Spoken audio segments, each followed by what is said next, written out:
Morning. Welcome to the Board of County Commissioners agenda setting and work session for December 10th, 2019, the last alleged board meeting for the year. And I'm, by way of introduction, I'm John Hutchings, the chair of the board. And to my left is? Gary Edwards. Time answer. Robin Courts, Commissioner of the Office. Ramiro Chavez, County Manager. Thomasina Cooper, Assistant Time Answer. Lovely Beaumont, clerk of the board. And backup support. Katie Johnson, reporter. So thank you. What we're going to do is go through this one-page agenda item by item and eventually get to the board meeting agenda for this afternoon for 2 o'clock, and then get through the Board of Health agenda for this afternoon at 3:30-ish. So we're going to start real quick with a brief update from Keely Marino on homeless strategies. Good morning, Keely Marino from morning. Public Health and Social Services. All right, so I'll be brief. This week we kicked off a weekly meeting with the City of Olympia, key staff members with the City of Olympia's homeless response, to ensure that on Tuesday mornings there'll be fresh news to bring to you. And we had a really productive meeting yesterday. Part of what we discussed was just concerns around the jungle, the unmanaged encampment between Martin Way and Pacific. And we'll be meeting members of Public Health and Social Services, myself, Tom Webster, and Art Starry will be meeting with the Olympia Region Clean Air Agency this morning with members of the City of Olympia and Just Housing Olympia to discuss concerns ongoing issues with burning trash in that encampment. So we're hoping that it'll be a productive conversation and we can come up with some solutions. Our department has been working on some ideas and we're pulling that together, and as soon as that is read by Shelley and Director Slaughter, then we'll bring it before you. The City of Olympia is continuing to develop a plan for the residents currently residing under the 4th Avenue Bridge. They have a memorandum of understanding with the concerned clergy of Olympia. I've been attending those meetings that they have every Wednesday to meet with the residents under the bridge to work on self-governance of the residents as they move to a new site that the City of Olympia is still developing. And that's about it. Okay, any questions or comments? Keely, did you say this meeting this morning with ORCA is going to involve City of Olympia as well? Yes. Okay. Mm-hmm. And I think you know this, but you and I haven't talked directly. That I got kind of in the middle of it because I represent Intercity Transit and ORCA. Yes. This all kind of got rolling because burning was creating such a smoke, whatever you want to say, a wall of smoke on Intercity Transit that they were at risk of shutting down service because their workers couldn't safely work on buses and fuel them and all that. So one of my primary concerns is that, I just wanted you to make sure that you were aware that I had those kind of alternate hats on my head. Yes. In terms of, and I think the worst thing for the community is that we fail to deal with this in a way that keeps intercity transit rolling for the community that needs it. Yes, absolutely. All right, thank you. Go ahead, Gary. You mentioned a memorandum of understanding the city has with an organization down there. Can you give us any insight as to what that memorandum of understanding entails? Well, I have not read it, but what I understand is that the concerned clergy of Olympia is working with the City of Olympia and the residents under the bridge to create the self-governance structure for the residents. So when they move to their new site, it'll be in place.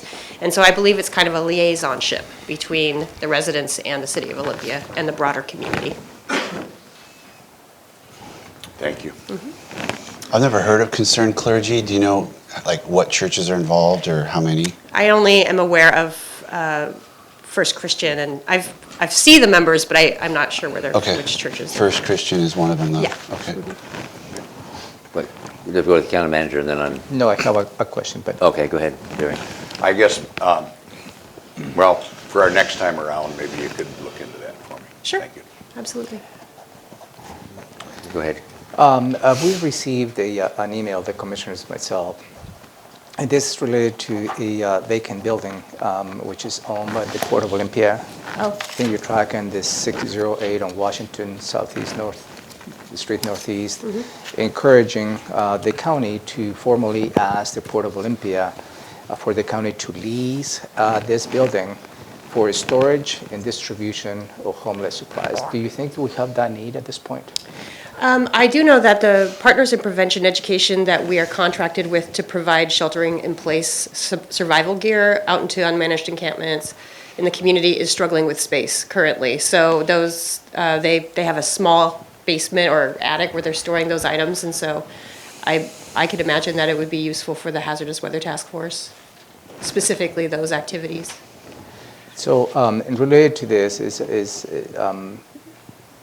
when the county will ask if the commissioners are interested in making a formal request to the port, we have to be looking into the liability the county incurs by leasing that building. So that is something that we need to probably have a discussion.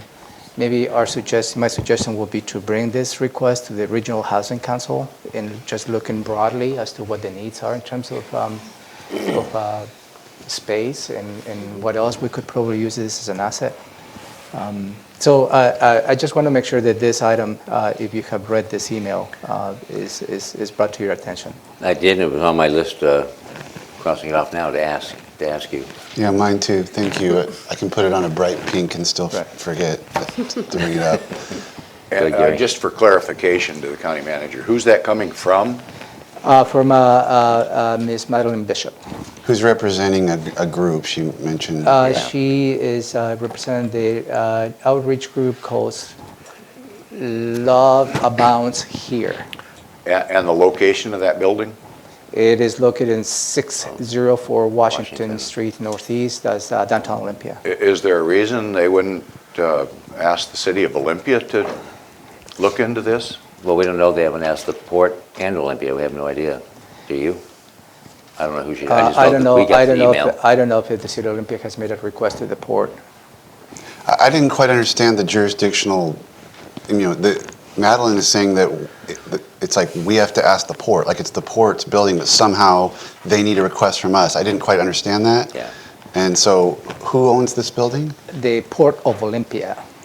But the port can't do it with its building what it wants to do? Well, and I think the Port of Commissioners can pass a resolution, I believe, and make it available for any type of supply. So I am not sure as to why there's a formal request that is needed from the county specifically to make this building available.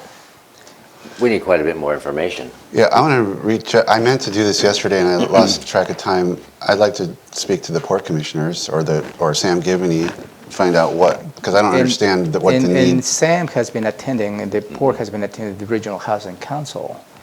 And I believe this item was already brought to our attention maybe a couple months ago. And I don't want to get too much into what each port commissioner thinks about this potential idea, but it really has to be maybe an action by the port commissioners. Is there a meeting in December for Regional Housing Council? Next week. Okay. We have a 4 hour. 4 hour meeting. Yeah, meeting next week. And I don't know if the port has been asked and they've tabled it, or they're discussing it, or if they've said no, I have no idea. And whether we're just asked as a leverage, will you please put in a good word? I have no idea. So the specific request is asking the county manager to make a formal request to the Port of Olympia. So. But do you have the email in front of you? Yep, I can read the whole thing. Didn't it say, yeah, can you read it? So it says, I'm asking the county manager to make a formal request to the Port of Olympia. There's a vacant building at 608 Washington Street Northeast that could be used for storing emergency supplies, as an example, for distribution to our neighbors without houses. It is my understanding that this request must be made from the county to the port. If there is a different way that needs to be accomplished, please let me know. I'm getting involved because I am an advocate for the homeless outreach group called Love Abounds Here. And will be helping with the PIT census, point-in-time count. Sincerely, Ms. Madam Bishop. So yeah, it's the sentence where she says, it is my understanding that the request must be made from the county. That's implying something I don't understand the legality of. I don't know why, but yeah. So let's get to the bottom of it. So what's the next step with that? You want to contact, I want to contact, you want to contact, you want to I'll, contact? I'll, I'll send this email to the executive director to see if she's Of the aware of port. this, and I at least have an understanding as to how the port commissioners will feel about this. Okay, thank you. And one final question from me, Keely, and that is cold weather task force. We've been blessed with so far kind of a mild, we had a cold snap for a while, but kind of a mild season thus far. Is it all set up and ready to go? Yeah. With a It's all ton of ready to beds, go. hopefully? Yep, absolutely. Okay. We're still, I haven't gotten the updated data. Some shelters haven't added the last week of bed nights, but it's about the same as it was All right, in the previous report. wonderful. Anything else? No, sir. Anything else? Keely, thank you very All right, much. thank you. We'll see you soon. Yeah. Next on the agenda is the BoCC draft agenda, but we're not going to get into that. We're going to move right to the sheriff's office. We've invited, and I'm glad to see the sheriff and undersheriff are here. Please come to the table, gentlemen. Well, I believe the sheriff's office is here to address one of the items on your agenda. Okay. And the agenda related to on today's agenda is item 8B, 8B. which is the budget amendment number 2. Okay. And you reviewed this item last week, and you provided some direction as to how this proposal may be put in front of you for a final approval this afternoon. And I met with Sheriff Snaza last Friday, and I asked him to come and address the board, and here he is to address that matter. Okay. Because one of the items on the budget amendment is related to his office.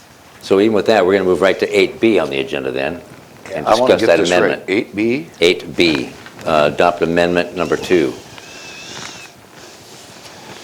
Okay. Yes? Okay. So we'll move right to that agenda. Then we'll start from the top when you gentlemen are finished. Thank you very much for coming, both of you. I appreciate it. Really appreciate it. Thank you for having us. So where do we begin? Do we begin with what the budget amendment is to let the folks know watching? Yeah, maybe if I can ask Robin to walk us through the overarching budget amendments, and I think you made a couple of provide direction last week as to one of those items should be changed, particularly related to the sheriff's office, and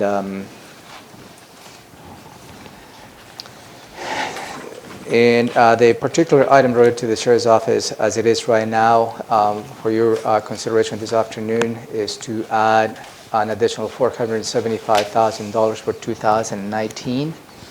And that is the budget amendment for 2019. And also you requested to remove the request the sheriff's office had with about $400,000 additional in 2020.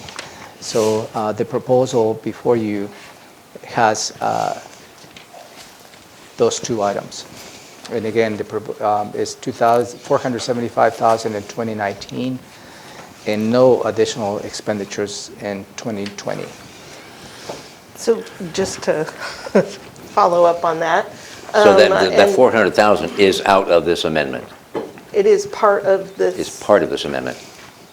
So the amendment, just for the people who are watching, we amend the budget twice a year.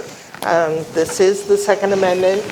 It is intended to address unanticipated receipts, emergencies, and any error corrections. And at the end of the year, we do look at any office or department who may be at the edge of their appropriation, if you will. Of the many items in this amendment, there are grants that are being added to the budget. There are projects that are being rolled forward, if you will, into 2020. And then there are some items that are being addressed as emergent need. Those include $150,000 for public defense, $25,000 roughly for corrections, and the $475,000 that you've directed to have added to the sheriff's budget only in 2019, and this amendment does not address 2020 as directed. Okay. Anything before we get deeper into it? No? Okay. Anything? I I don't know how we're kind of addressing it. So, are you here just to ask questions, or do you have anything to add regarding the budget? So, first off, I appreciate the opportunity to be here. I've been the sheriff for almost 9 years. During my 9 years, my budget process has changed 8 times. In 2012, I made a decision to go out to check out for food service contract. Found out at that time I was paying $3.14 a meal. We serve about 500 meals a day. Of that, it ended up being about just about $1,600 a day for 3 meals.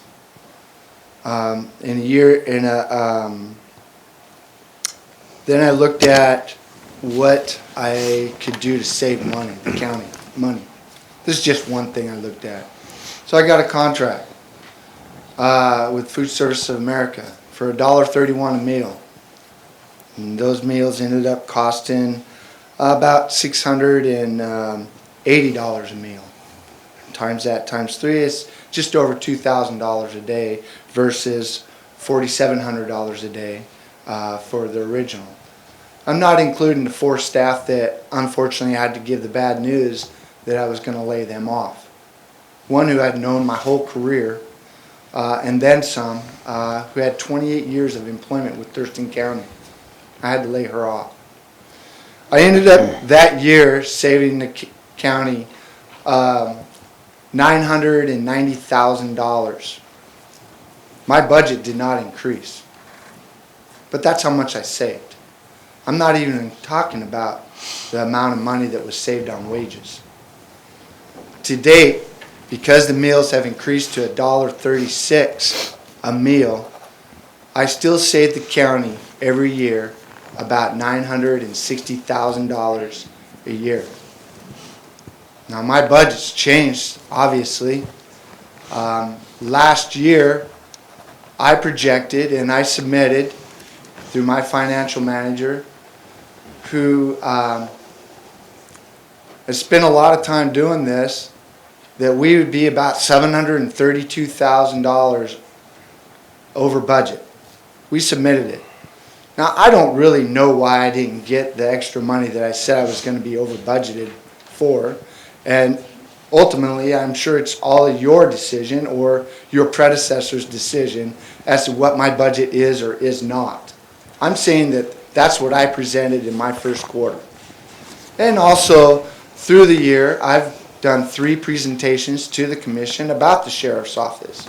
And every month, I have an advanced management meeting that is mostly just down below here in room 152, where I do present a budget every month about what we are, what we're at, how much we're going to be overspent, and what things are costing us. And I can tell you today that in September, I did put a spending freeze on. However, a spending freeze isn't really the most beneficial to Thurston County Sheriff's Office, because I'm going to have to start my spending back up at the beginning of the year when I get new funding, because I need to buy the things that I didn't get to get from September on.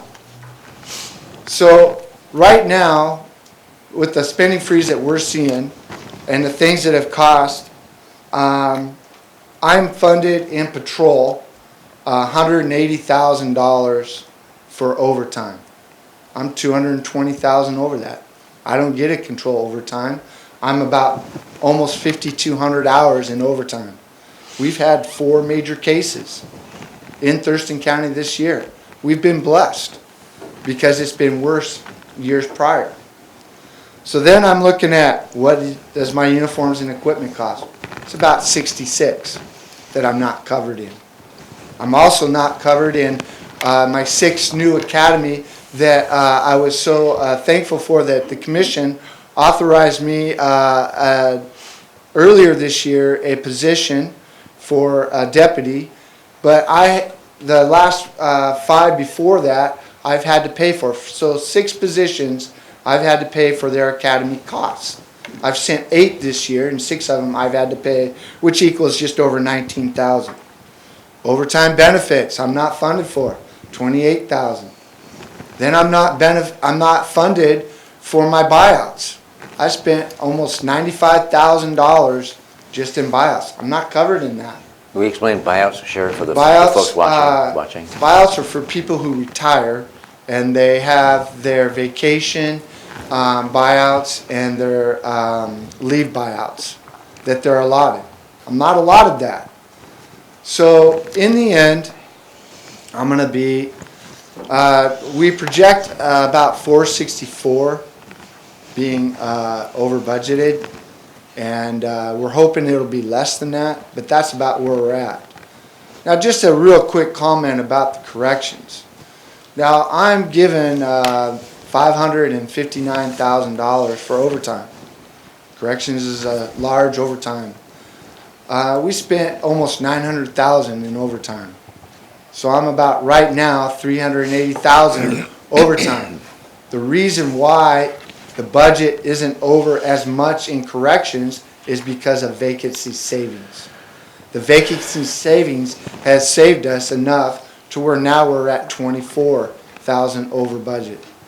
Now, I don't really know how or why we're not funded appropriately when we're saying what things cost. Have we done a zero-based budget for patrol? Yes, and it's been as of recent. And I can tell you next year, just based on zero-based budget, we're at $970,000 underfunded. That's zero-based budget. That's based on 3 years, the last 3 years, 16, 17, and 18. And if the COLAs are covered, then we're down to about $690,000 that will be underfunded. Now we have done a zero-based budget for corrections a few years ago. It's been about 3 years, and my financial manager is definitely bringing that up to speed, just so that we can provide accurate numbers to the county commissioners. But I can tell you that it is not John Snod's money. It's the citizens of Thurston County's money, and I will not ever misuse their money. I have myself audited every year to ensure best practices are followed for the sheriff's office. Now, I don't know all the other funds, of how funds or other departments are funded or how other offices are funded, because that's not my bailiwick. My bailiwick is the sheriff's office, and I'm trying to explain to all of you, especially based on some comments that were made last week about how the sheriff's office budget is or isn't. I can tell you that my staff are very professional and do the best of the job that they ever could, and they're very, very well prepared for this. And I just want to comment that my staff is very exceptional, and they're very proud to do this job and the work, and very proud of the work that they do, and are willing to answer any questions that you as commissioners may have for them about what things cost or why things cost. But I can tell you that we are very open and transparent to all of you. If you have any questions of why we have overtime or what things are costing, we're very open, and instead of me going in front of you folks having to explain this at a time where we've been underfunded for many years. And would I love to be funded enough to where I could give the county back more monies that I haven't used? Absolutely. But I haven't had that opportunity since being the sheriff. Mr. Sheriff, do you have anything to add to that? No, sir. I will start by telling you, Sheriff, and the Sheriff, your staff are awesome, above reproach, no question about quality of work. I appreciate and respect all your staff. And at no time have I ever heard that you were being accused of misuse of any funds at all. So I understand you're transparent and accountable. I get that.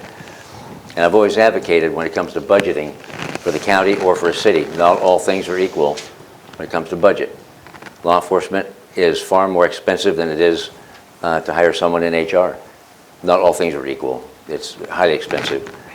And my question is, again, not again, but my question is, with regard to the mandates that law enforcement has, or your office, deputies, corrections, and road deputies, there's mandatory training every year, whether it be firearms, first aid, medical training, EVOC, the emergency vehicle operation, detective, domestic violence prevention, investigatory. There's training that is mandated by the state that comes in all the time, and it doesn't stop. And I don't know exactly at the top of my head what your training, what you spend on training, but do you have a training budget? No, Thurston County Sheriff's Office has not had a training budget. Is that something you've asked for, or you would like to Yes. have as a training budget? We have asked for a training budget. I know that a lot of the training that we go through now, we use through contract services that we've negotiated with the city of Bucota to help us with our training budget. We've also negotiated a contract with the city of Rainier to, in 2013, we were gonna lose 2 deputies, so we were able to negotiate with the city of Rainier to keep 2 deputies instead of losing them. So yes, we've been working to not only maintain staffing or try to keep staff, but to also to navigate through budget times. And budget times have been very difficult for this entire county. I acknowledge that. And again, I'm not, I don't have a blame for anything. It's just that kind of goes back to your comment that law enforcement is expensive. It's a 24-hour service. And I don't get to control the crimes that are committed in Thurston County except to try to respond as fast as we can to prevent harm to others. And so that's what we're working hard to do. And by no means am I trying to misrepresent the sheriff's office and say that we don't care about our budget. No, I don't get that. I don't get that impression. Do you have any comments? And I'll go to you. Sheriff, if, would you say that the liability in the jail, for an example, would increase dramatically if you did not use your overtime to keep the right number of staff on duty 24 hours a day? Per our bargaining contract, we would have to do that anyway for staffing. So that's also for law enforcement end as well because of the bargaining contract. So we are required to ensure that there's proper staffing in corrections and in patrol. Do you have a organization breathing down your neck about liability at the jail most of the time? Yes, I do. At this time, it's Disability Rights of Washington, and for the most part, is to ensure that we have proper space for and treatment for our mentally ill and our drug addicted, and making sure that our high-risk offenders are properly treated and taken care of. And that's why we obviously had long discussions about our corrections facility as well. I just used it as an example of what you're faced with on a daily, and I appreciate your saving us money on your food services. And I know that was tough to let people go, but you've saved a lot of money, and I appreciate that. Thank you. Commissioner? Okay, thank you guys for being here. I mean, I think everyone at this table cares deeply about public safety and financial responsibility, so hoping this will be a productive conversation. I was disappointed in your email and in your comments to the Olympian about the commissioners not attending your meetings. I attended, when I first heard about those meetings, I attended one early in the year, and then I had a board conflict, one of my assigned boards, and so I sent my assistant, Thomasina, to every single one of those meetings until she got a training responsibility in October. But I think between the two of us, we attended at least 6 or 7 of them. So I don't think it's fair to say that at least all the commissioners If were not. if I could answer that Sure. point, is that in the statement that you made in the last hearing here, you said that you were extremely disappointed in the sheriff for being over budget, yet you were presented budget information every month, and you still made that comment. And I believe that because if you had been there at one of the things, I do apologize. You And weren't I at do- the one I was I do at. acknowledge that Thomasina was at a couple of them. But I do want to say that the comment that you said that why is the sheriff over budget, when you are presented with my budget information every month, all three of you are presented with it, whether you attend or not, you are presented with my advanced management meetings on what the sheriff's office is doing monthly. And you did not acknowledge that in any of your statements. Because, I'm sorry, we're getting caught up in semantics, because I'm hearing we're provided information or it's available to us. It is provided to you, and it is available. And I understand that How do I- if, Commissioner Menzer, if you are upset about my comment about you not attending our advanced management meeting, I apologize that misrepresenting you, but I do feel that you had misrepresented the sheriff when you say you can't understand why the sheriff's office is over budget. all I can say is what I knew. Now, I did not But know. the Now, fact I did is, not go to you those- are available. Hang on, Sheriff, hang on, Sheriff. I did not- Sheriff, let- Miss let- Campbell works for Sheriff. you. Sheriff, let the commissioner finish his speech. I'm not sure the sheriff wants to hear any of my comments. so- I apologize. I am very defensive because the comments made to me means that I represent the sheriff's office. And when a commissioner says something about the sheriff's office and how it is improperly run, is offensive to how hard the men and women work in my agency. I didn't say it was improperly run. I simply said, I was not attending the meetings or having my assistant there to track your budget. I didn't even know that was part of, I was there to learn more about your operations, to know what policies you were involved in. I honestly never directed my assistant to track budget. I didn't even know that was really, and I'm sure if there was a protracted discussion at one of those meetings about budget overruns, Thomasina would have reported that to me, because we would sit down after every one of these meetings and she'd say, what were the key points discussed? So, and now maybe that's her fault, maybe it's my fault. And I told you in an email response to you that if I've missed something in how I should be tracking expenses, I apologize, and I want to work with you to come up with how I should be doing that. This is my first time through this. All I said at the meeting was, I was not aware, and it's just the truth, maybe it's my fault, but I was not aware until the meeting a couple weeks ago that your office was going to come in over $501,000 over. Meanwhile, in the previous few weeks, we'd had discussions about adding staff to your department, to CPED, to the court. We'd had discussions about a whole range of other budget amendment items. We had discussion about whether we were going to bump property tax up by 1%. We had a very, robust public hearing about that.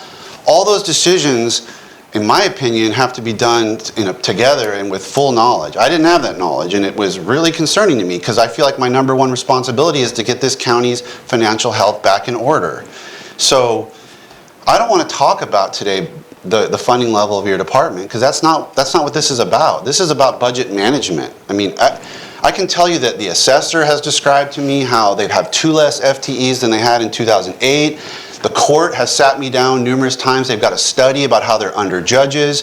The prosecuting attorney's office has come in here and talked about how they're about to lose staff because of burnout, because they are understaffed.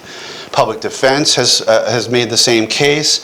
I haven't heard from the coroner yet, but I've heard from just about every other office and department that they're underfunded, understaffed, and they need more. And again, I agree with Commissioner Hutchings. Law enforcement is different. You guys have different dynamic, and it's not apples to apples. But every one of these departments has that case that we're underfunding them. From a budget management perspective, you made a great analogy in your comments to the paper about, you asked for a $100 dress and the commissioners gave you $75. And then you spent $100 and handed us the bill. If every one of the departments did that, how could we possibly manage this budget? How could we, we're already $2 million in deficit this year. I was already heartsick that we were about $1.4 million in deficit before I got your bill, so to speak, of overage. You can just put yourself in my shoes. You're asking me to put myself in your shoes. Put yourself in my shoes. You could see how distressed I would be about that and not knowing about it. And, you know, if Thomasita didn't catch something, my seatmates aren't attending your meetings either. So, you know, and they've been in the office for 3 years. So I don't know that it's our responsibility to track the budget.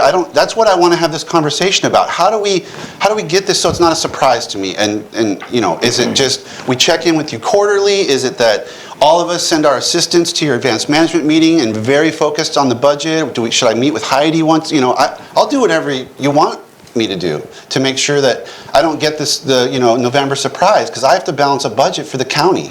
One more point is just, for me, I'm concerned about the type of to me, the perfectly appropriate example is your I-1639 staffing request that you made early in the year. That was absolutely on point. The county commissioners could not have anticipated that need. You guys couldn't have anticipated that in your ask. The voters passed this initiative. It put a new burden on your department, a burden that directly affected public safety, because if guns are going out without proper checks, that's dangerous to our community. And you came and said, I need a staff person for this. And I supported that and I voted for it. And on a 2-to-1 vote, you got that staff person. And that's the kind of response I will always contemplate from your department. But I don't see how we can go through a system where, you know, we're not making sure that offices and departments are staying within the budget authority of the commission. And, you know, Ms. Campbell was quoted in the paper saying this was the biggest one in the last 10 years. I assume that's true, which is why it would be distressing to me. And, you know, given that for the last 4 years now, our budget reserve has been dwindling steadily. We're very close to our $10 million solvency line. We can't keep going on like this. So I think we need to work together just to find a good process. So just to clarify, Commissioner Menzer, as frustrated as you are, as I am, with the budget, because I think all of us here are talking about being responsible and wanting to hold ourselves accountable.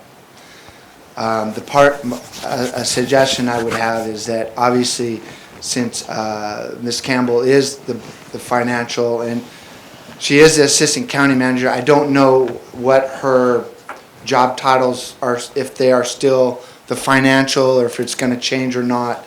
But do I encourage that will I have my financial contact to make sure of what we're doing is appropriate and keep in contact with the office? Yes. The hard part is that because we're down to just not doing, we were doing quarterly before, and now we're just doing biennial, the first and then the last. So, in my opinion, that is, when you're seeing that the finances are changing as much as they are in county government, with all departments and offices, my suggestion would be to ensure that your financial person gets updated at least monthly about where we're at, where each office or department is at, so we can ensure, okay, are there some changes that we need to make, or what do we need to do? What do we need to look at versus quarterly or biannually? I don't like that, because in our law enforcement, like I said earlier, that we were projected in the first quarter to be 732 over. Now we're down to 461. That's a big difference, but it's still a huge difference as far as what the money is, and how that got relayed, how we relayed that. Do I take some responsibility that, should I have sent an email every month about it? If that's what it takes, that's what I will do, to say where our budget is, or to make sure that all three of you, plus Ms. Campbell and Mr. Chavez, all have the same information that I do. If that's what it takes, I can do that. I'm just saying that it is not the intent of the sheriff to just say that that's the largest amount I've ever seen the sheriff's office go over in 10 years. I'm sorry. it's a staff, it's a funding issue because I'm not being properly funded. Now, I do agree with Commissioner Menzer in saying, we gotta look at it and say, what is properly funded and what isn't? And that's where the commission does make a decision on if the sheriff is not gonna be funded this, then what is gonna be what is gonna happen next? Meaning, if you're saying that I'm not gonna be funded $900,000 for patrol next year, that's 9 deputies. If that's a decision you're gonna make, then that's a decision you'll make. I'm saying that's what it'll cost. So for me, this meeting is about policy, procedure, communication, the big thing, communication. I'm going to get to you in just a moment, Assistant County Manager. And because of the process, procedure, policy, communication, in my opinion, is a breakdown. I see a breakdown. I read we read the vouchers all the time, every week, and I'm not stunned or shocked, but I'm maybe even appalled. Some kind of a cool word though. When I read the medical bills from the personnel, the jail personnel, because you have to, for the prisoners, and you're on the hook, the county's on the hook for the medical bills from the prisoners, and some of them are quite exorbitant. They're huge, and you don't get reimbursed for that from the cities that bring in these prisoners. That's been settled and done with. And when I hear that you say that you do a zero-based budget exercise, I believe that. And when you say that I'm provided a monthly budget update from you, I don't remember ever receiving a budget, and I don't know if that comes to Robin Campbell, the County Manager Finance Director. I don't know if she gets that. I don't know if she's been involved in your zero-based budget exercise. I don't know that information. But I know that we can work through this, and you're above reproach when it comes to there's no malfeasance in your office. Love your staff, and Heidi included, with all the work that you do, Heidi. But it's not just a blanket, hey, the information's there, come get it. So I need to find out if that happens or doesn't happen, to what extent it happens, and whether that's countywide with all the other departments, their involvement with your office. So the offices and departments are asked to report quarterly on a financial plan. I do receive the quarterly financial plans from the sheriff, and most other offices and departments report quarterly, not all. And some will report, after I say, hey, I need your report, I need your report. So I do receive them, I prepare a report, I provide that report when we talk about budget. So I don't receive anything monthly from the sheriff. I'd be happy to meet monthly with the sheriff if that's what he would like. I have not been able to attend the advanced management meetings. We generally have other meetings scheduled at the time they are held. And I have not been involved with the sheriff on working on a zero-based budget. It's something that the undersheriff and I talked about doing either later this month or early next month. We plan to work on that together. So we have it done, we're just waiting to meet to review that. Thank you. Commissioner, go ahead. I guess I'd just like to say that there's a history of what's going on here. The sheriff's office has been drastically underfunded for many years.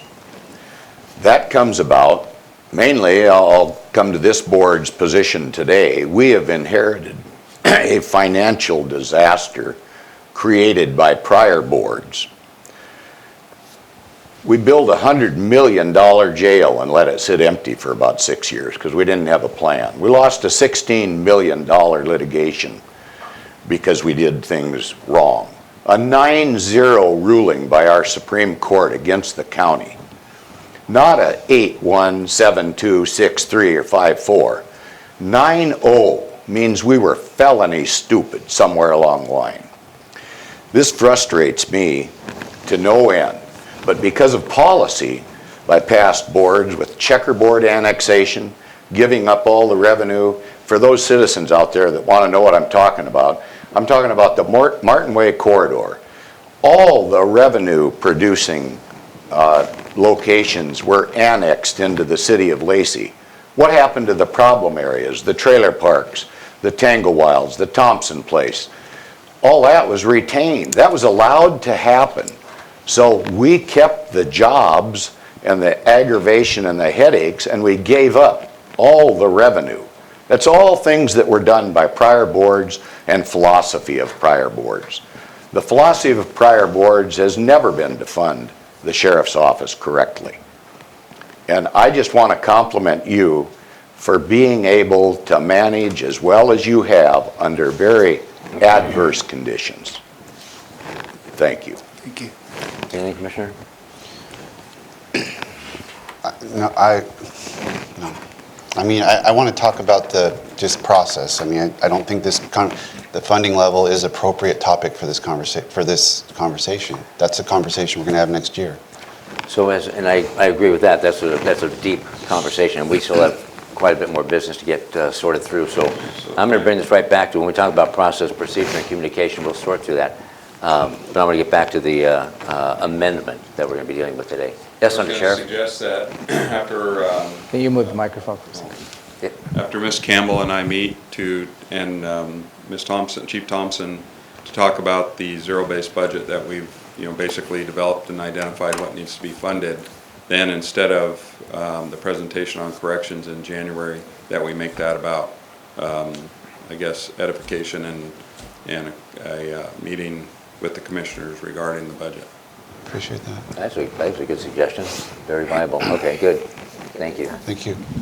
Anything further then on the amendment that we're going to get to this afternoon? No. Okay. Unless you have additional questions. I don't have any questions about No, the sir. amendment? No? No. I just want to reiterate then, so the amendment as it reads that we're adopting, if we do, that we're going to be deciding on today, is the $475,000 for 2019 Includes, yes. and for 2020 the 400,000? No. No, that's out. That's not in here. Correct. Okay, thank you. Got it. If I could add, Certainly. I do want to say that I appreciate the opportunity to be able to speak here. And as you can see, I'm very passionate about my job and what I get to do. And I do not want it to come off as any disrespect to my county commissioners or to my county or manager and assistant manager. I'm just being very obviously defensive and protective of the men and women who work hard every day for this community. And on top of that, I just want to wish everybody a happy holidays, Merry Christmas, and a Happy New Year. So thank you. Thanks, Sheriff. Thank you. Thank you, sir. Thank you, Sheriff. Thank you, Under Sheriff. Thank you very much.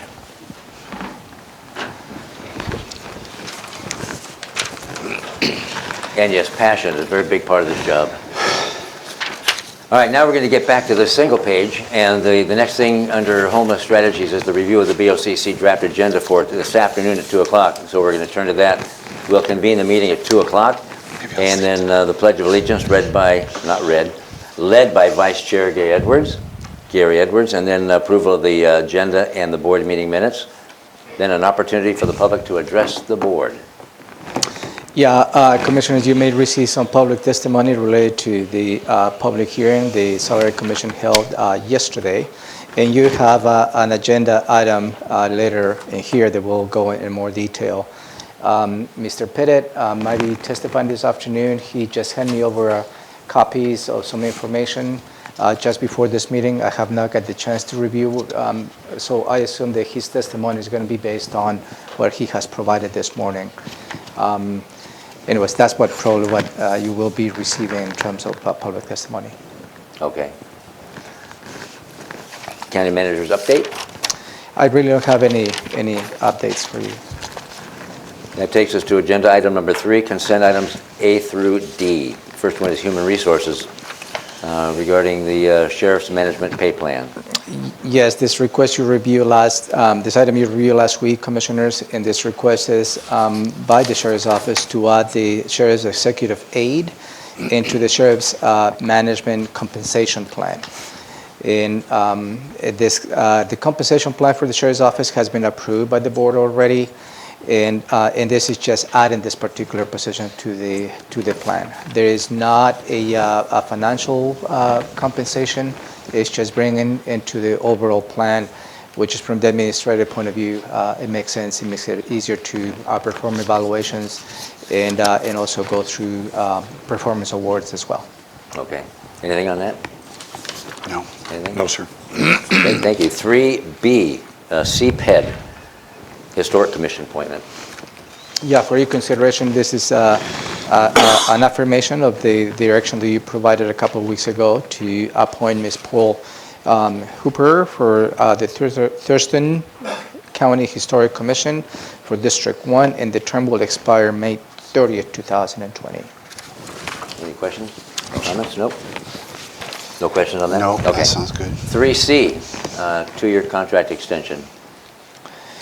Yeah, back in 2016, the director of the Central Services then negotiated and signed a contract with Varsity Facility Services to provide custodial services in all the county facilities. The contract initial term was for 2 years. That would have been the end of 2018. And within the contract, it has the options to extend that for an additional 3 years. At the end of 2018, the board approved an extension of 1 year, and that extension ends December 31st, 2019. This request is for you to consider extending within the allowable contract language for an additional 2 years to December 31st, 2020. I believe that the level of service they have provided to the county facility is satisfactory. And at the end, before the December 31st, 2021 expiration of this contract, we most likely exercise a request for proposals to see where we can have another vendor. And Robin Campbell is here to answer any questions related to this Any proposal. questions on that? Is this contract connected to the controversial decision some years back where we had employees, union employees working, doing these services? Yes. And how much money did we save by making that change?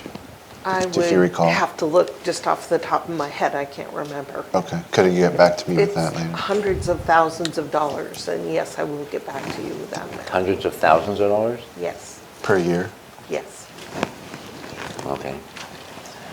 3D, I'm sorry, do you want to hold this item from your agenda today? No, based no, on- it's something I just wanted Okay, to, I just want to. for future consideration. the financial services, the voucher list. Any questions about the vouchers? No, sir. Anything? Nope, okay. Agenda item number 4, emergency services, performance grant. Yeah, this is a yearly award, and this from the Federal Emergency Management Performance Grant, which provides an annual funding to support local emergency management programs and capabilities throughout the state. This fund is primarily used to support the Thurston County emergency preparedness, public education programs, resource management, and logistics planning, and preparedness and mitigation planning as well in case of an emergency. This grant is for $127,735 and is included already as part of the revenue of the 2020 budget. And again, this is a yearly grant that comes in here and goes from fiscal year to fiscal year. That will be from federal fiscal year. That will be June 1st, 2019 through August 31st, 2020. And Kurt Harding, the Director of Emergency Services, is here to answer any questions. You have any questions? No. No, sir. Nope. Thank you, Kurt. Agenda item number 5, CPED, setting a public hearing for plat extension amendments. Yeah, you also review this item. Title 18 of the Thurston County Code it speaks about the platting and subdivisions. The proposed amendment to the Development Code is part of a citizens-initiated amendment. This amendment will change the length of individual extensions per preliminary plats as defined in Section 18.12.150 of the Thurston County Code, also labeled as preliminary plats. You receive a briefing on November 6, 2019 from staff, where staff walk you through the proposed changes of this code. And to highlight some of the key elements of the proposal. One is related to the phased development extensions, when a development goes by phases, phase 1, phase 2, phase 3. The proposal is to approve phase developments. The approved phase developments may receive 1 2-year extension for each phase of the development, so long as at least one of the phases was given final approval. That's the key element in terms of the phased development approach. For the non-phased development extensions, the proposed change will be to provide for preliminary plats may receive 1 3-year extensions. And also this proposed change puts a limit that the extensions of a preliminary plat must not exceed a total 10 years worth of extensions. That's really in gist as to the proposed changes to Title 18.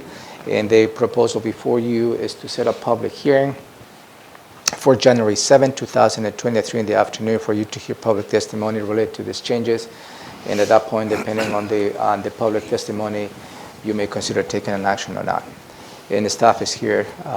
Jennifer Davis is here to answer any questions you may have. No, I've gone over this one. No, this we went over extensively, and Jennifer's done a good job educating us on it. Thank you. I think Jennifer's done a great job in educating us. Thank you, Jennifer. Okay, we're moving on then from that one. Agenda item number 6, Public Health and Social Services, a purchase. Yeah, you will see this amount is for secure the services of a trainer for $13,990. Normally, this doesn't come to your attention because under the purview of the director. The reason is before your consideration is to go with a sole source request. And this is related to the HIPAA requirements. Thurston County must comply with HIPAA regulations requirements to protect the privacy and security of health information provided to individuals with certain rights regarding their health information and report improper uses of disclosure protected by the Health Information Act. So this particular proposal is to go with a sole source to secure the services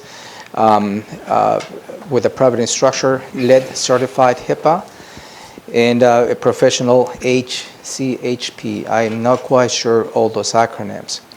The department has secured the waiver of a sole source from the county auditor, internal auditor, and this is for your recommendation is to waive the requirements for competitive solicitation, i.e. approve a sole source, and to secure the services of a trainer related to HIPAA for just about $14,000. Is there a reason there's just a big space in that motion? Nothing's missing, it's just a big nothing's space. Missing, Nothing's it's just missing, okay, good. You have anything?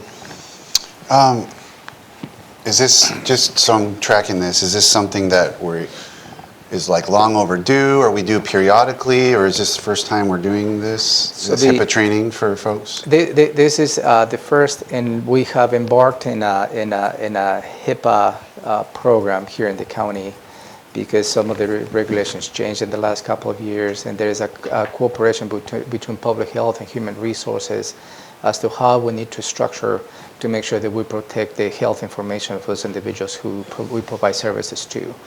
So that is timely. I think staff needs to be trained just to make sure that we manage that information correctly. And this is the intent of this training. It's just to give staff that knowledge. Do you have more, Robin? It's also on the recommendation of Elizabeth, Yeah. our attorney. Okay, Go ahead, Gary. good enough. Could you explain just a little more on why we're going with a sole source? I mean, that means we're kind of steering towards one provider versus others, or maybe there aren't any others, I don't know. So the justification for a sole source is when a particular vendor, a particular trainer in this case, is perhaps the only one in the region that can provide those specific services. And that is the gist, why the internal auditor, as well as Elizabeth, looks whether that meets the requirements of a sole source. And you have the authority to waive that and declare as a sole source, as a legislative authority. If there were many vendors, that can provide the same services, then you go through the normal bidding process. In this case, it isn't that many vendors that can provide that specific training. As a result, the staff has gone through the process of sole sourcing. This particular trainer is nationally recognized and provides a unique service as far as training around the HIPAA regulations. We've done the research and they have been verified to be the only trainer that does the training that we need. Good. Okay. Item number 7, Public So Works. Shelley may not be in attendance this afternoon, so I may be presenting this item for you All right, thank you. on her behalf. Public Works, a resolution for sealed bids for the FPEP, Fish Passage Enhancement Program. Yeah, this is a request for you to authorize issuing call for bids. And this particular request is for 2 bridges. And these 2 bridges are specifically related for fish barrier removal. And that is the Pisner Road culvert. Which road? Pisner, P-E-I-S-S-N-E-R. Oh, Pisner, okay, thank you. Road, and Jones Road. And the first one, Pisner Road, is a 60-foot bridge.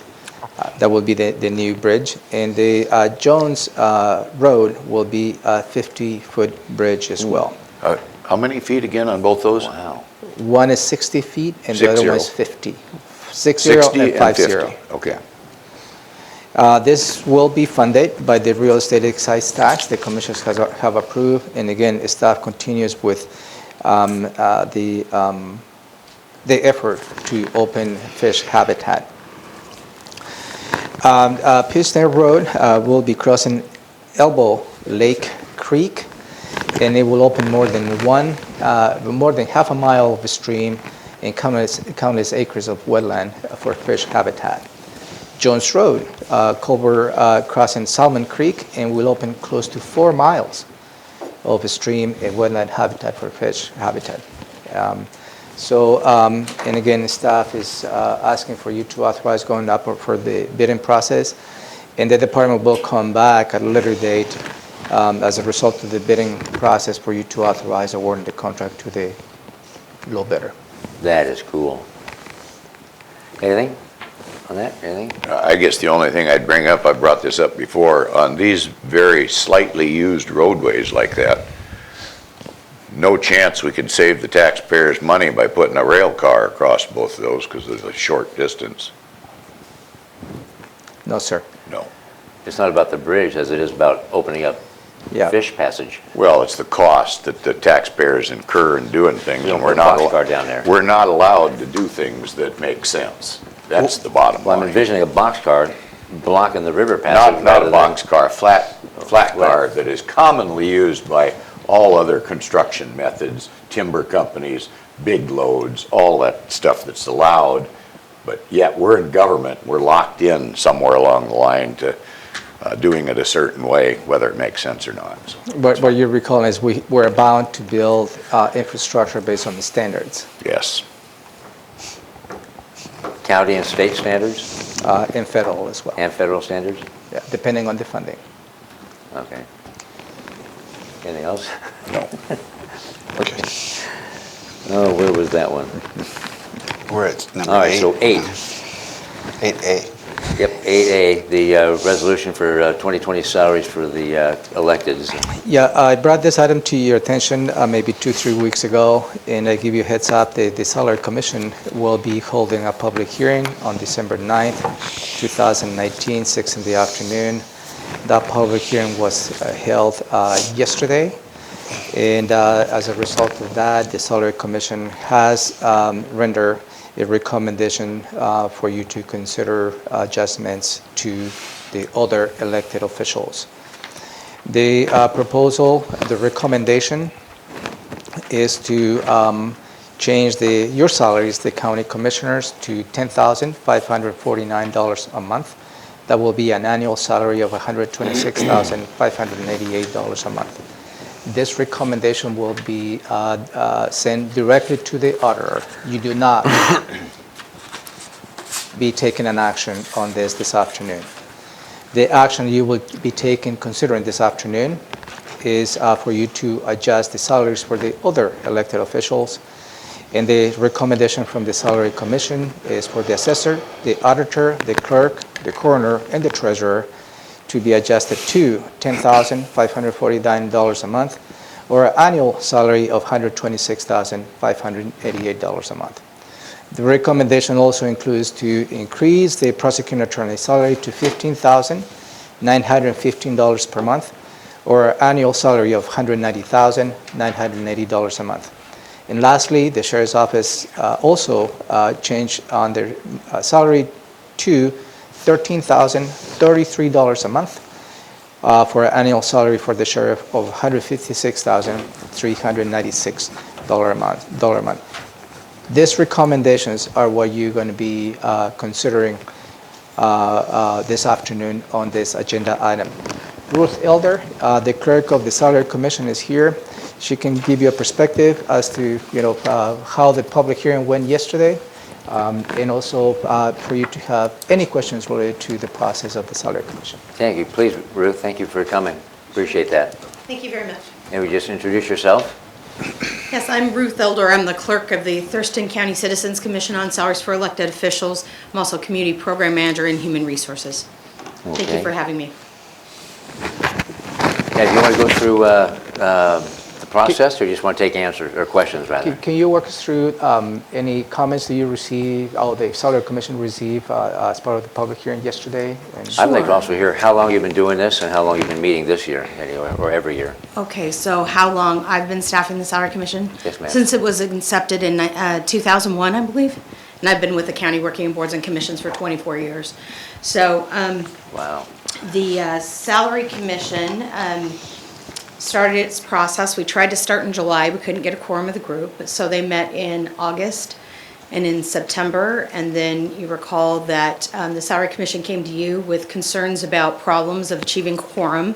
And you assisted by the Salary Commission by removing some members who are non-participating, enabling us to try to get some other folks that might actually attend and participate in the process, and also by making some county code changes to assist the commission in completing its work. So we do appreciate that effort to try to assist us, and it did help. The commission then met in November, and at that time we had 7 appointed members, and all 7 of those appointed members participated in that meeting. And they came up with proposed 2020 salaries to be put forward in the public hearing that was held last evening, December 9th.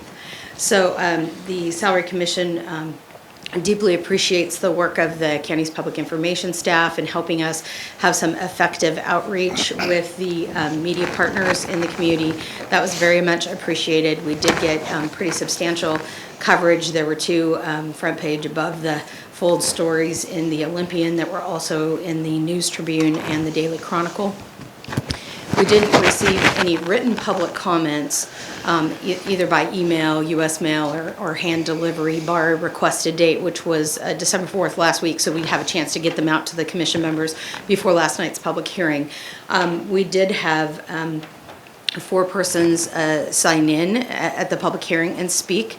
All were opposed to the proposed salaries, and there was some significant conversation actually back and forth even after the public hearing was closed between some of the meeting participants and the Salary Commission members.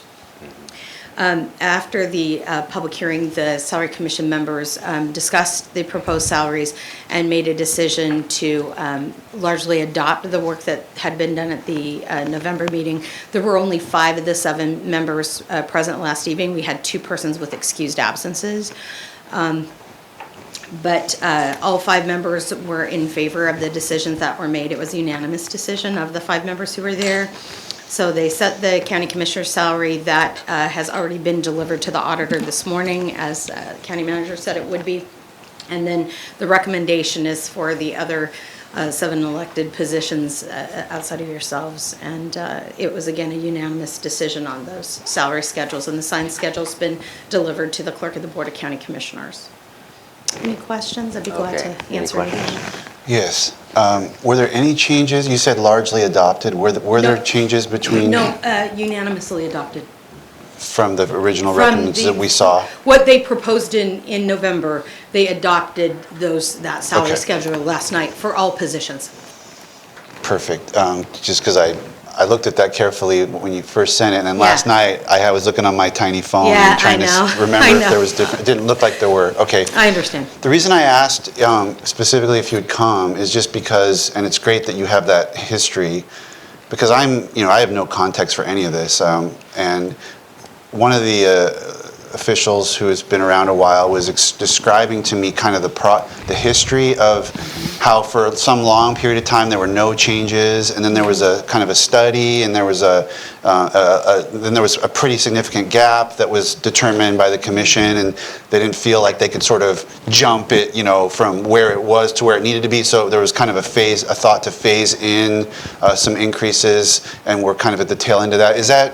Can you kind of give? Yeah, so let me give flesh you a that little out? history. So first of all, Thurston County was among the first local governments to implement a salary commission when that was enabled by state law. So I believe it was February of 2001, the commissioners formed this group. When the first Citizens Commission came together, their determination was that almost every elected official salary in Thurston County was lagging 20 to 25%. And when they're first looking at that, they looked at the salaries of comparable positions in similar counties.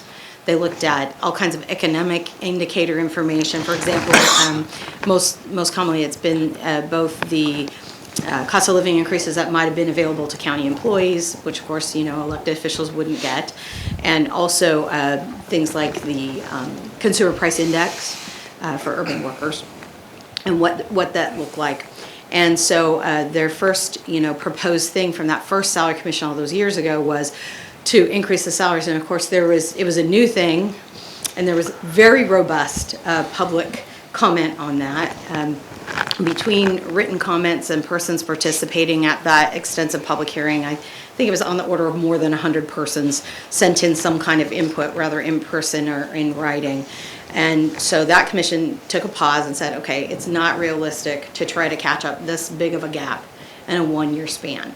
It's difficult for people to digest, and it doesn't seem reasonable.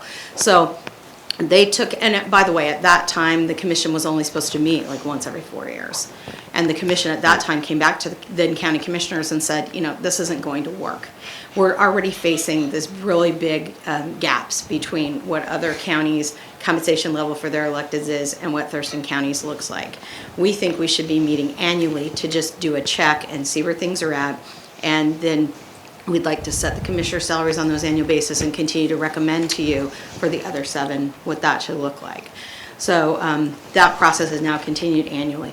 What happens with the economic downturn, the elected officials at that time to a person came into the salary commission either in person or writing and said, please do not do anything to increase our salaries. We've had catastrophic losses in terms of personnel in the county, and folks who are here can correct me if I'm wrong, but I want to say it was on the order of about 15% of total losses of positions. So every office and department was dramatically affected by those losses. And so every elected came in and said, please freeze the salaries. Those salaries did not change, and in fact, the salary commission then kind of sunsetted and didn't meet for several years. So there were no adjustments for a period of several years. The salary commission was reinvigorated in 2015. And we have one of the persons who was there in that group still continuing on the current salary commission.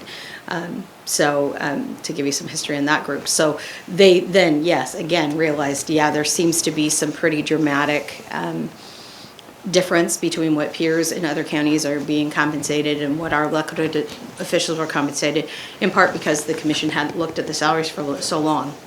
And again, yes, to kind of, at that time, that commission's view was, let's take a phased-in approach. That's what seems most reasonable, but let's continue to go after the issues that we're most concerned about. So the biggest issues they've looked at is, again, interceding years where cost of living adjustments might have been available to public employees, but were not available to elected officials.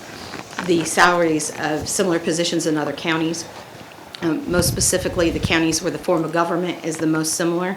So, and population is most similar and so on. Kitsap County was looked at as the most similar across most of the positions. And then they also look at the issue of internal equity. So what are other leaders in the county in appointed positions being compensated? And in some of the elected official departments, we also have what's called salary compression, where you have employees that are earning pretty close to what the elected officials are earning in those departments, and also inversion. And particularly in the sheriff's office, there's been a lot of conversation among the salary commission about inversion, where you have a substantial number of persons in the sheriff's office earning significantly more than the salary of the elected sheriff.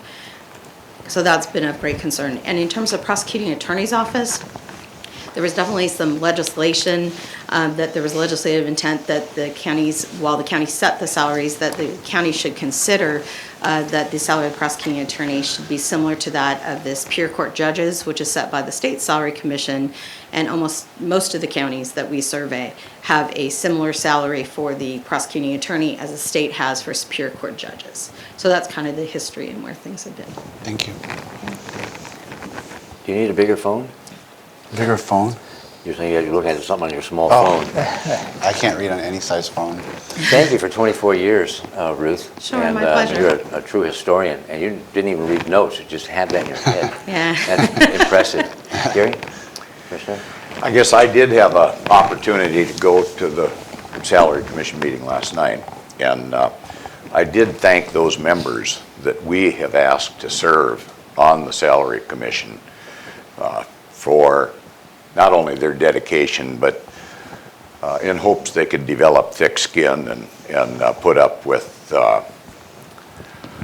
scrutiny, I guess is the best way I'll put it. But from my own perspective, having been involved since the inception of the Salary Commission, and I guess well before that, I wanted to make sure that the public knew that I was being consistent with my position on this particular issue. So I did read into the record my statements from the meeting of 2017, in which I'll read this very short statement right now so that the public would know that I'm being consistent. Gary Edwards addressed the commission. He stated that the elected officials know the salary when they sign up to run for the office, and that the salary should remain unchanged until the next term of office. He stated that he does not object to the COLA. He recommended retaining the current salaries given the county is facing tightening budgets. We've all heard considerable discussion this morning on budgets and the fact that we don't have adequate budget. So my position has not changed. And so as we move forward with this particular topic today at a meeting, I do think I did make one other suggestion, that maybe the salaries could be adjusted but withheld so that no incumbent would get a raise while they were in office in that particular term. The salary could be adjusted, and then when a new election cycle came up, then that individual, along with any challengers, would know exactly what the salary was, and it would remain at the dedicated amount for that particular year on through the 4 years. So that's kind of where I've been, and that's where I'm still at on this particular issue. Anything further? I have one other item you might find of interest, is that before the Salary Commission's meeting, of course, the county commissioners at that time were in an enviable position of having to set their own salaries. Because of how our terms for county commissioners work here, we have 2 on one election cycle and 1 on another cycle. That meant we had 3 co-equal county commissioners earning different salaries. And so that's one thing that by the salary commission's process, that the three county commissioners are all compensated at the same level. And it's a change from the past, just so you know. Ruth, thank you very kindly. My pleasure. For coming, taking your time. Take care. Thank you Thank you, for Ruth. your Thank you. dedication to this process. That takes us to 8B, adopting amendment number 2. I think we cover in great extent. Yeah, we Unless you have additional questions on Any this. further on that? Any further questions or No, sir. comments? No, Okay. sir.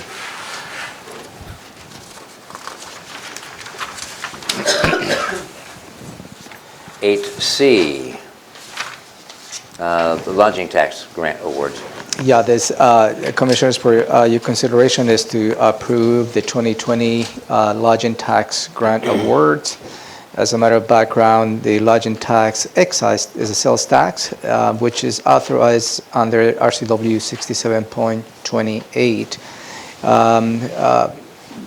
applied to public stadiums, convention centers, arts and tourism facilities.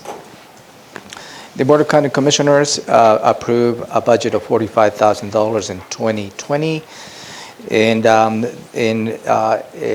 the Commission, I believe, issue a request for applications on September 9, 2019, and receive a total of 7 applications where they met, and I believe Commissioner Edwards serves in that committee, reviewed the applications, and the result of that review is for you to consider awarding the following grants. The Gateway to the Gateway Rotary Club for $3,000, Olympic Flight Museum for $5,000, South Thurston County Historical Society for $3,000, the Thurston County Fair for $20,000, the Washington State Senior Games for $11,000, and the Yale Chamber of Commerce for $3,000. Robin Courts serves as a liaison for this particular commission, and she's here to answer any questions that you may have. She will be presenting this item this afternoon. Any questions of Robin? Gary's got one. Go ahead, sir. I guess I just have a question as far as how we proceed in placing things on the agenda. Being it's $45,000, is there, what's the amount that we usually place on the consent agenda versus what we address here in a separate agenda item? What's the dollar amount usually? So the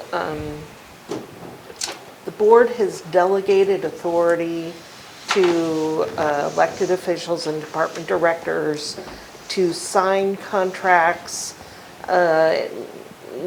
in the amount that does not require bidding, and depending on what kind of contract it is, it's a different dollar amount.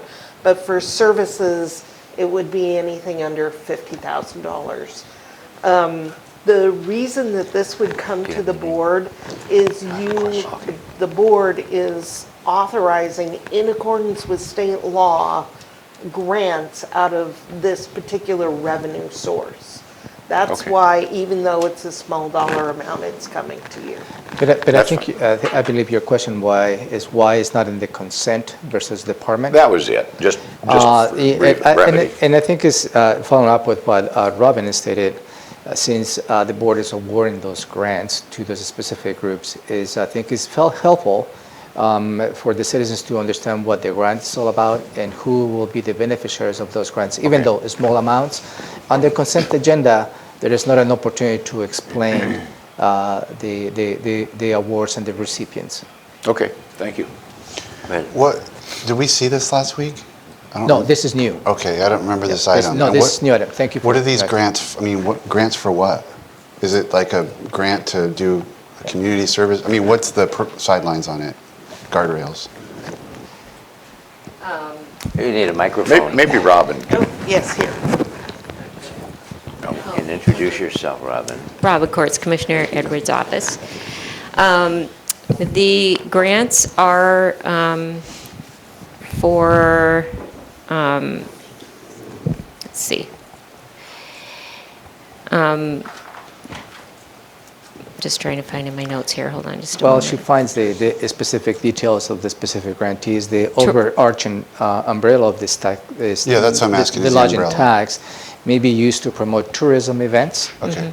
location and activities for attracting visitors to the area. That was my guess, because I was trying to what is the common Yeah, thread so between the Yelm the- Chamber and the Flight Museum and the That is the Rotary? umbrella of Right. this tax. We're looking to promote tourism. Yep. Might I comment on one thing on that as a follow-up? Heads and beds is kind of the criteria that we try to utilize in deciding which group should receive these grants and what that accomplishment would be as far as heads and beds, because that's economic development and promotes additional monies that we then could award in a following year. So, Like what's Gateway Rotary doing, for example? The Gateway Rotary Club is sponsoring the Brats, Brews, and Beers event in Lacey. And the committee requested $3,000 approval for that. And then I attended that event, and that money goes then to some other service organizations or something, right? Aren't you part of that, Ramiro? Yeah, I didn't want to comment because I'm part of the Gateway Rotary Club. But yeah, that's the annual fundraiser event. The Gateway Rotary Club goes through it, and the proceeds of that event, it really goes to help the community. The last year's event generated close to $45,000. And the majority of that will be is aligned to support the Lacey Food Bank, the implementation of that, along with some volunteer hours from club members. So you're right, it's a fundraiser event. But it's also viewed as a tourism It's a attraction. tourism because it brings, now the event is growing so much that it's bringing people from outside the county region. And my expectations is that probably that event, as we saw almost twice as many from the previous year, the upcoming year will be probably as successful as that. So, and that is what. And there's several hotels within that vicinity where it's being They held. can benefit from that as well. Yeah. Thank you. And restaurants. Okay, anything further? Anything further, Robin? Okay. Commissioner, before you move on, if I may ask to move backwards to item 8A, that is the adoption of the salary adjustments for the assessor, auditor, clerk, coroner, prosecutor, sheriff, and treasurer.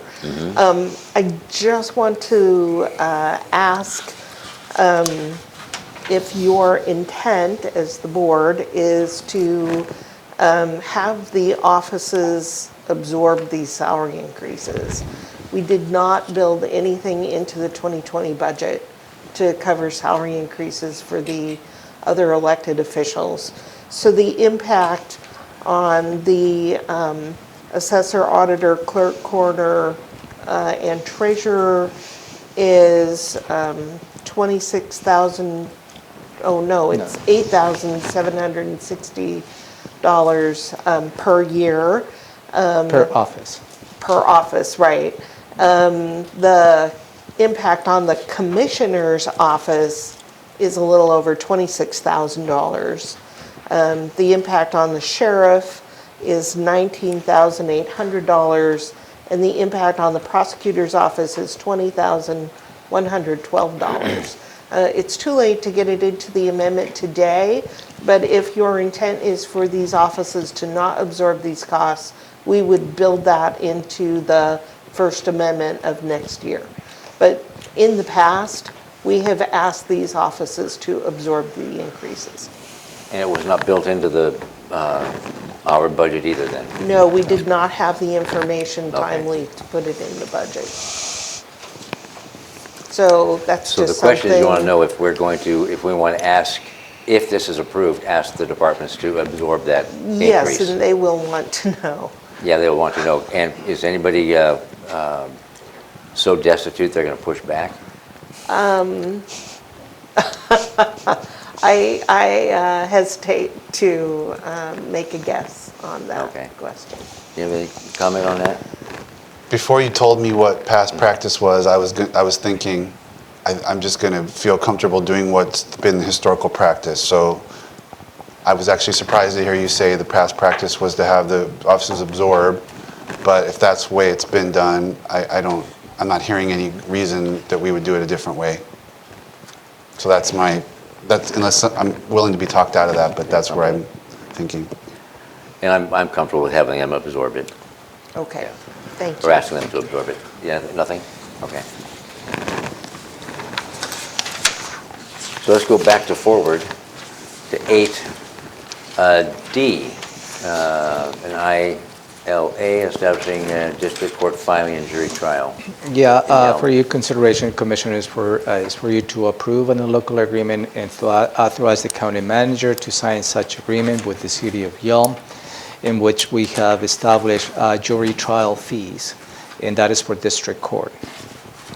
The fee that we have negotiated with the city of Yelm is for $170 a month for 2020.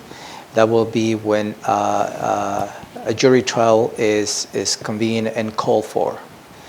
And if a jury trial moves forward, the fee is $413 a month in 2020. This agreement also has an escalation factor of 5% cost of living increase.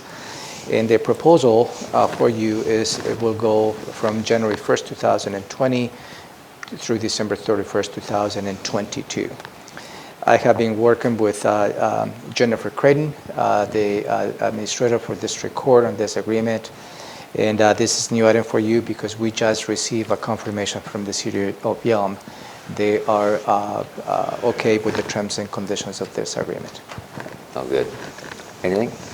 So Yelm conducts court in their own municipality. Are you saying that if a jury trial is needed, then they ship it up Yeah, here? it is really specific to jury trial fees. And what is this covering? I mean, that seems like a small amount of money. What is that designed to cover? First, the $170 a day in 2020 is when Yelm-related cases, they convene a jury to go through this process. If that case moves into an actual jury trial, then it will be $413 a day. A day, okay. For the It's duration for of the trial. staffing the jury Exactly. assembly. Exactly, it's all that, yeah. Yes, Yeah. district court costs of managing the Yelm cases. They're not actually paying, because if you were factoring in facilities and everything, it would be a much higher amount of money. We actually have We have other- factored in costs. We have an analysis by Ron Haney of what it costs to provide these types of court services. So this would be a share, a person's share of the cost of It does seem minuscule, doesn't it? What do you mean a person's really, share? well, so we have a number of people going through the court system. Yeah, And Ron has somehow broken it down to if you put this person on this kind of case, then it's going to cost X much for that particular action. It's a extremely complicated analysis of court cost. We receive payments from Yelm, Rainier. And we're in the process of Lacey, negotiating with Rainier Tumwater. at this point. Yeah, and we Right. provide services to Lacey, Yeah. as well as Tumwater. Tumwater. And those are a little more robust services where we, for instance, in Tumwater, we provide services for prosecution, public defense, as well as the courts. And for the city of Lacey, we only provide court services. And because they provide their own prosecutor as well as public defense. It's a little bit different for each jurisdiction. On the city of Rainier, we're in the process of negotiating. We already had an initial meeting. We submitted a proposed amendments to the current contract. And that became a little more interesting and complicated because in the past we have not been able to determine what cases or what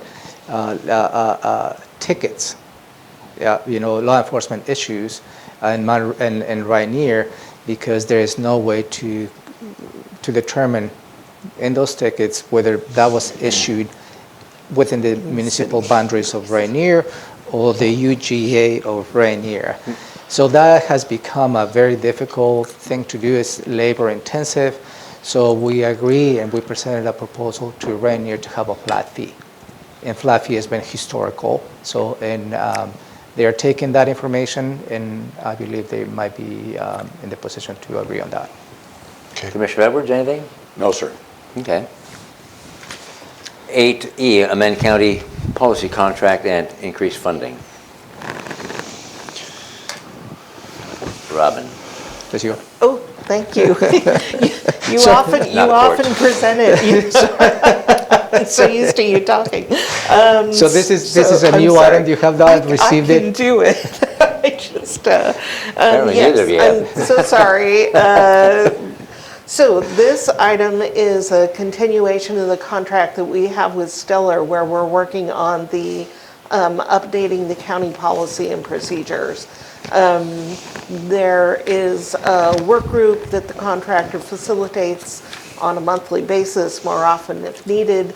They have been providing assistance in writing, review, research, to the policy writers in the county. So for example, they've been meeting with Maria Aponte as they rework the HR policies. They've been working with multiple groups that are working on the policy on procurement, policy and procedures on procurement. They've been helping me to rewrite the travel policy and do the necessary research on that. We're working on all of the financial policies and procedures. They've been assisting Maggie Baker in financial services on that. So they've really been giving us a lot of support. We have a number of policies that are on the brink of coming to you for approval. We have like 4 that are currently in the review process and like 4 or 5 that are ready to go into review. Our policies have not been updated for years. So this is a huge undertaking and we do need their help. So this money was planned for in the budget and this extends the contract for 6 months. Any questions? Gary? No, sir. All right. Thank you, Robin. Thank you. Then we go into our commissioner's report on our work sessions and committee assignments, and then the county manager jump into our schedule, and then we move into a public hearing at 3 p.m. So just to let you know, this is your last formal Board of County Commissioners meeting this afternoon, and I will inform the public as well. Thank you. Is this also the final public hearing? Yes, and for your consideration, you will be receiving public testimony related to proposed changes to precinct boundaries. The auditor's office provided you with the briefing maybe a couple of weeks ago. Some small changes, and again, you will be receiving public testimony. And for your consideration, you have two motions. One is to close the public hearing. And the other is based on the public testimony that you might receive this afternoon for you to consider adopting an ordinance approving those changes on precinct boundaries. And then we adjourn the Board of County Commissioners meeting. Next, we will be going into the Board of Health. However, it's just about 10:40, and I need help staff out here. So you get 10:45. You got 12 minutes. What was that? How many? 7 minutes to get it done. 7 minutes and 40 seconds. 7 minutes to get it done, and we'll be back. Thank you.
We would put yours. Multiple events there with kids. Thank you. Welcome back. It is still December 10th, 2019, and we're continuing on with the agenda setting and work session. We're jumping into this afternoon's Board of Health agenda now, and that'll kick off about 3:30. We'll approve the agenda allegedly and the board meeting minutes from previous dates.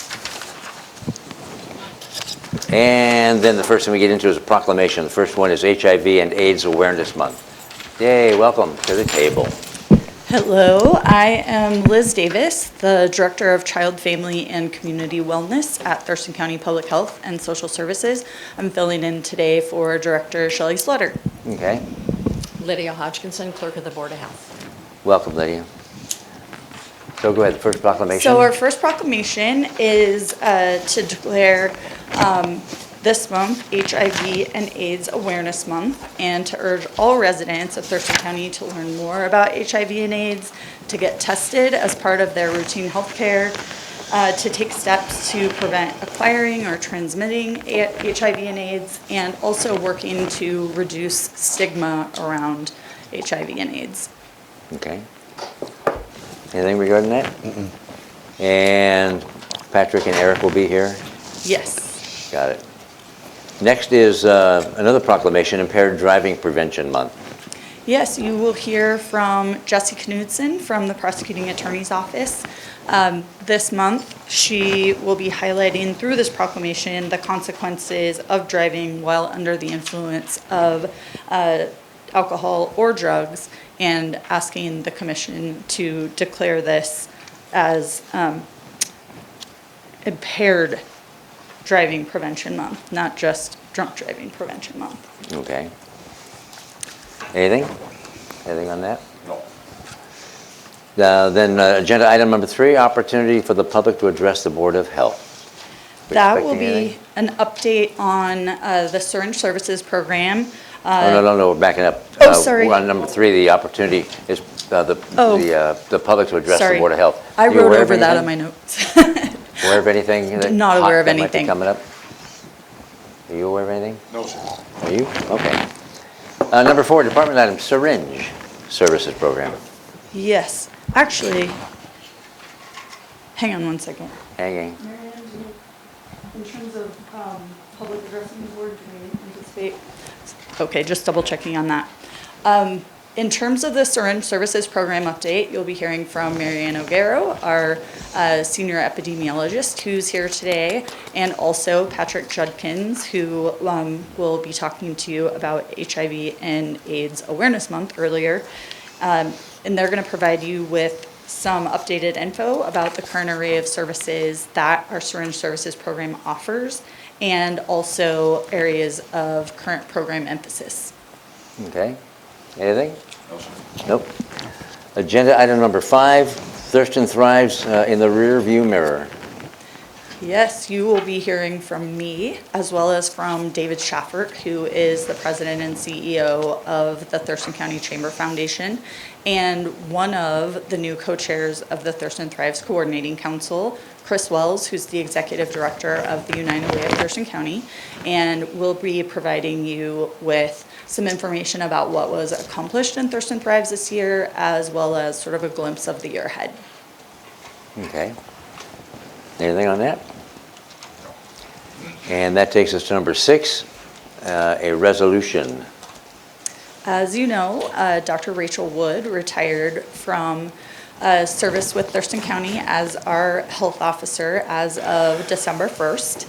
And so this resolution would allow the county to appoint interim health officer, a health officer or health officers to provide both interim coverage until a new health officer is hired in 2020, but also coverage when that health officer may be unavailable. And so we have health officers throughout our region that have agreed to take on those responsibilities, and I can tell you about those now, or I can tell you about them later, whatever you'd prefer. I'm just still reading the action item here.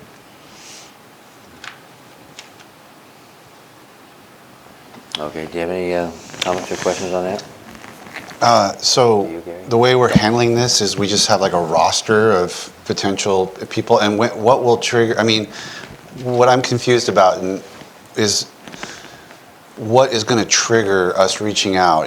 Are we only going to be reaching out if there's really a crisis type situation, or are we going to, I mean, I don't know what the full range of the health officer's duties are and how many are day-to-day-ish versus dealing with crises, like what, are we going to be, I'm trying to just understand the gaps that we may have Sure.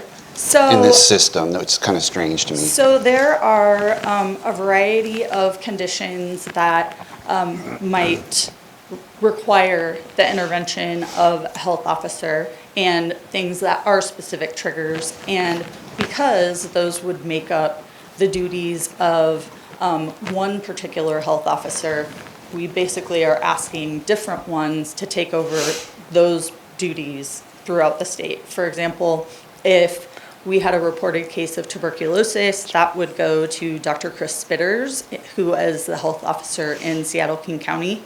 If there was a communicable disease outbreak like measles, a foodborne illness, bioterror, anything like that, that would go to Dr. Kathy Lofi, who is our state health officer at the Department of Health. If we had an environmental health emergency, then, and also legal orders that might be around substantial exposure, school exclusions, things like that. That would be Dr. Melnick, Dr. Alan Melnick in Clark County, who has provided coverage for us in the past in terms of vital records, signing documents. If those documents required health officer review or just sort of the more day-to-day duties, that would be Dr. Stein, Dr. Dan Stein in Mason County, because he's close by and would be able to help in those day-to-day type matters. Yep. Anything? No, sir. All right, thank you. That takes us to then the agenda item number 7. We report on our health-related activities, and you're going to present the health officer's report? Yes. Director Shelley won't be here? No, she won't be Okay. attending. So I will be presenting the health officer's report and the director's report on her behalf. Is there something to report on behalf of former Dr. Woods? Well, she's still Dr. Woods, not former. So we always have updates on public health and things to share with you about about kind of what's going on with health and disease in our community. So we will have some information for you related to the health officer's report in addition to the director's report. And then the director's report, and then we adjourn. Thank you very much. Thank you for coming in. Thank you. And now that gets us down to proclamations and awards. Is there anything, La? Oh, I'm sorry, I'll wait to get there. That's okay. La Bonita Bomar, clerk of the board, and I do not have any other proclamations or awards for this year. Okay, and that takes us then to the advisory boards and commissions. Is there anything pending that needs to be taken care of before the end of this year? No, sir, there is not.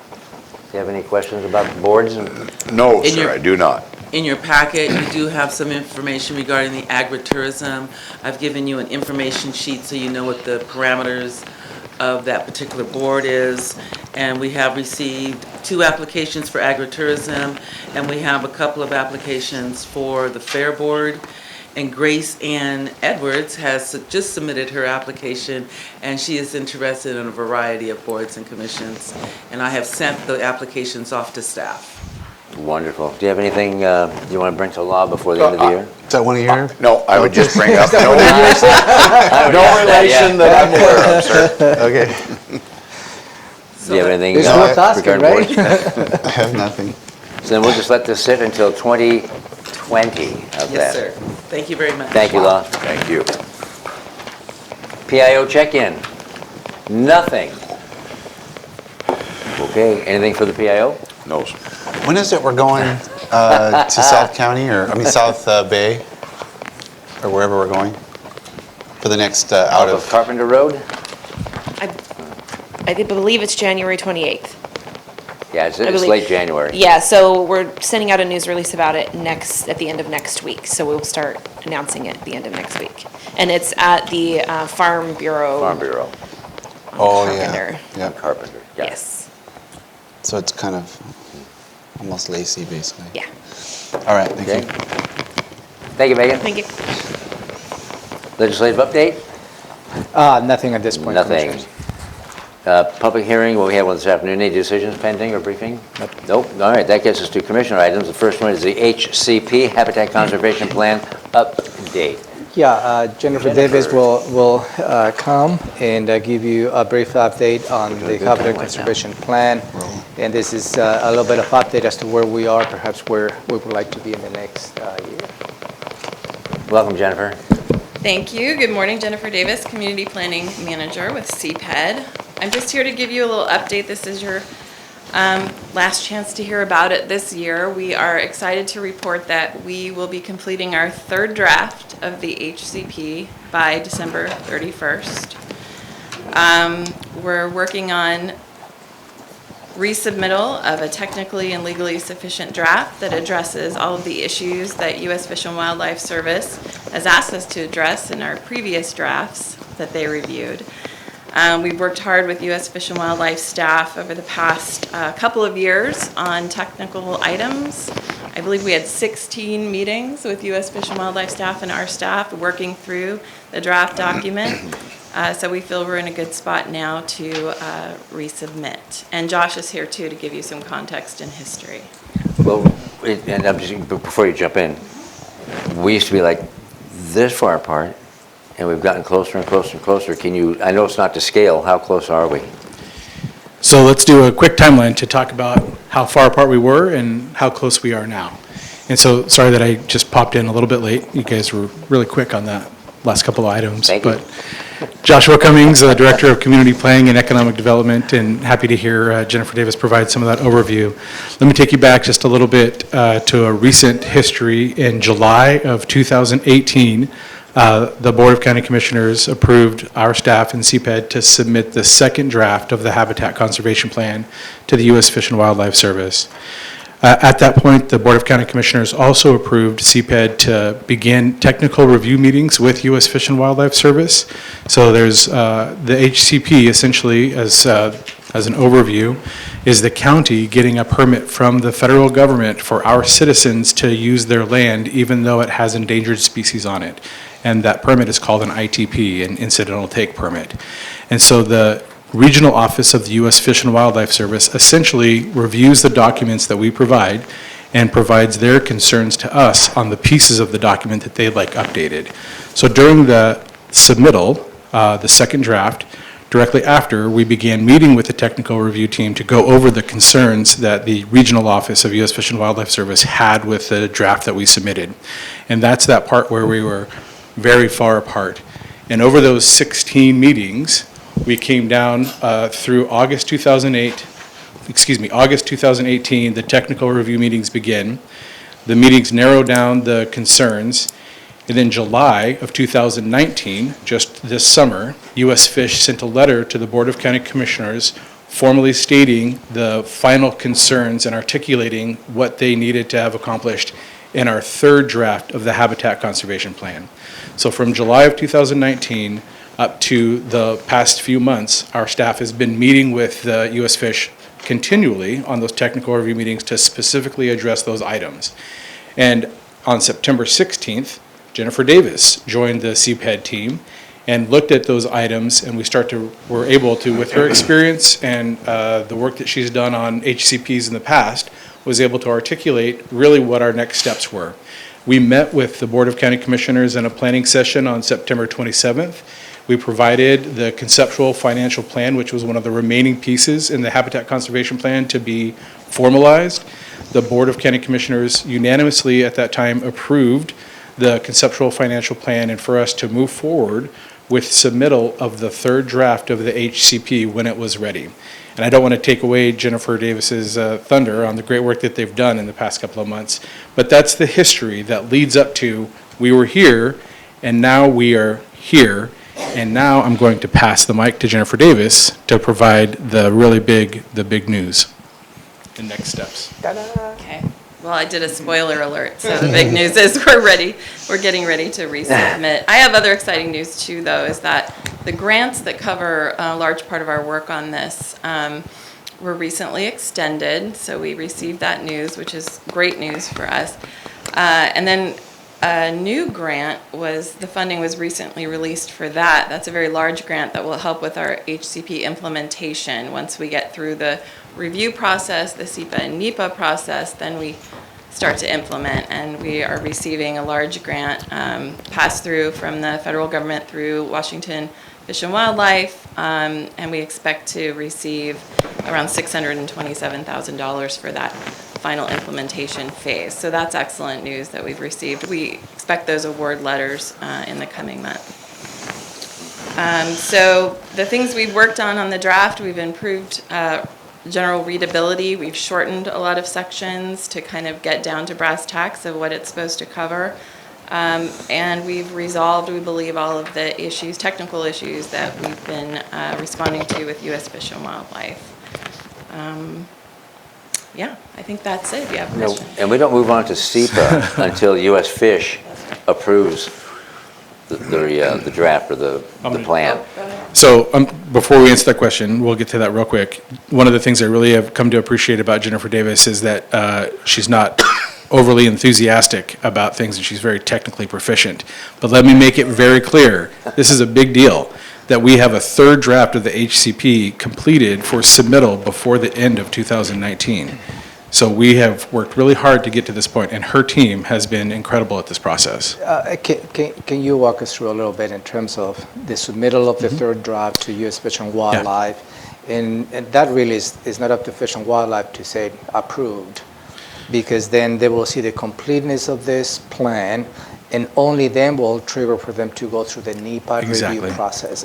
Can you? Yep, exactly to your question, Commissioner Hutchings. So just want to make sure that the starting point of so we will have submitted 3 drafts. So we've submitted a first draft back in 2015 or 16, I believe it was.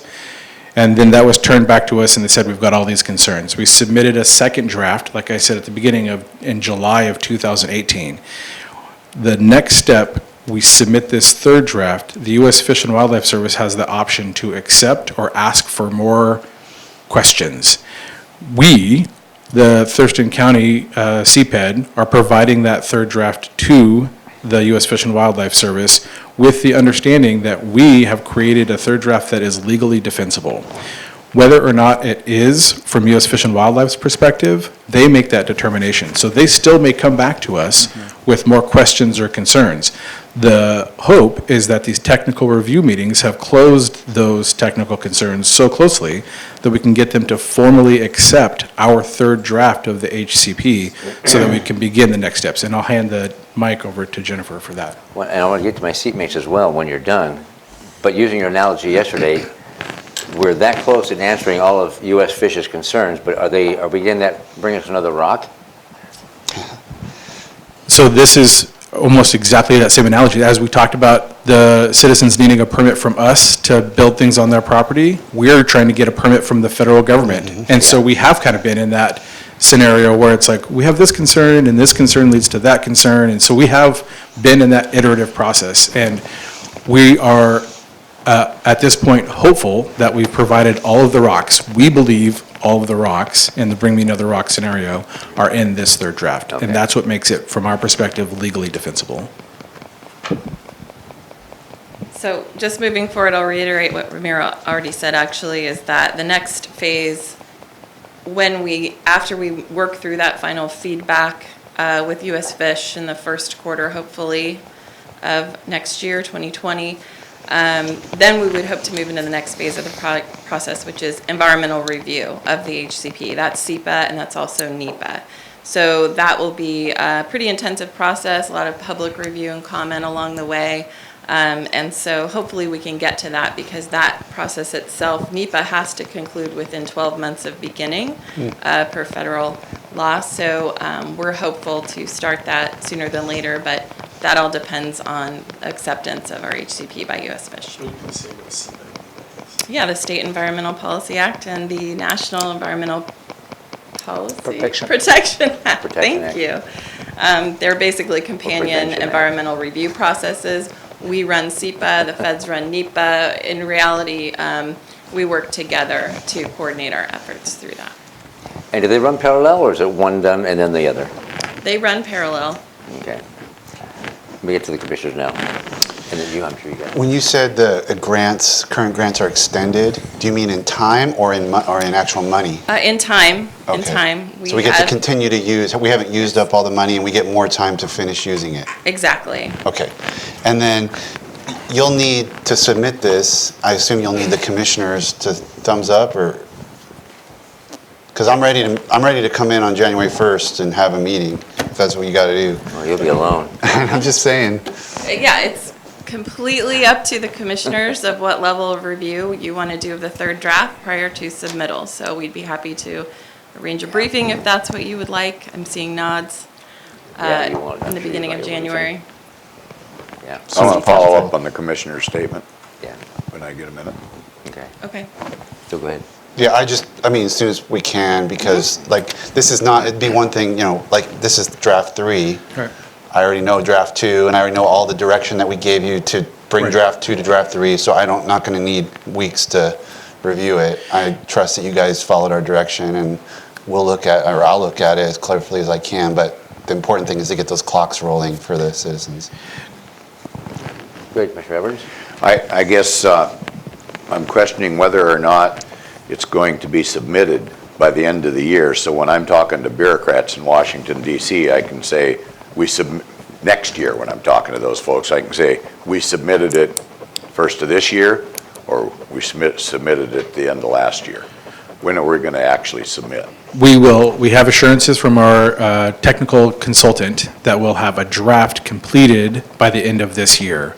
And so depending upon your review, the Board of County Commissioners review, what you could say would be the county will plan to submit the very beginning part of 2020. Okay. If we get the HCP draft completed sooner, we'll bring it to you sooner. Yeah. And we'll go through the same process we went on the previous draft. We'll submit the document to you, and we'll have a briefing just to walk you through some of the highlights. It's a very thick document. I don't think it's going to be enough time to go through in a briefing to go through every single item. If you may recall, the last time we concentrated mainly on the executive summary of the draft, and that's where probably the highlights of the HCP will be. And we'll submit the plan, we'll give you the opportunity to review the plan, and we'll organize a briefing to go through in detail.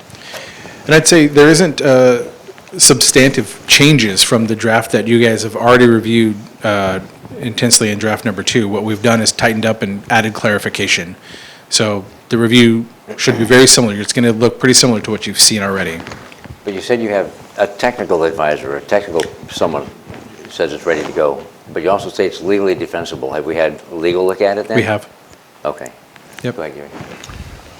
Maybe this is for Jennifer because she's been involved in this in the past, but when you're doing a final, what you feel is a final submittal, do you ever include a preamble kind of to lay the groundwork of, so the county has been working on this since 20X, whatever it is, right on up to now, and a very condensed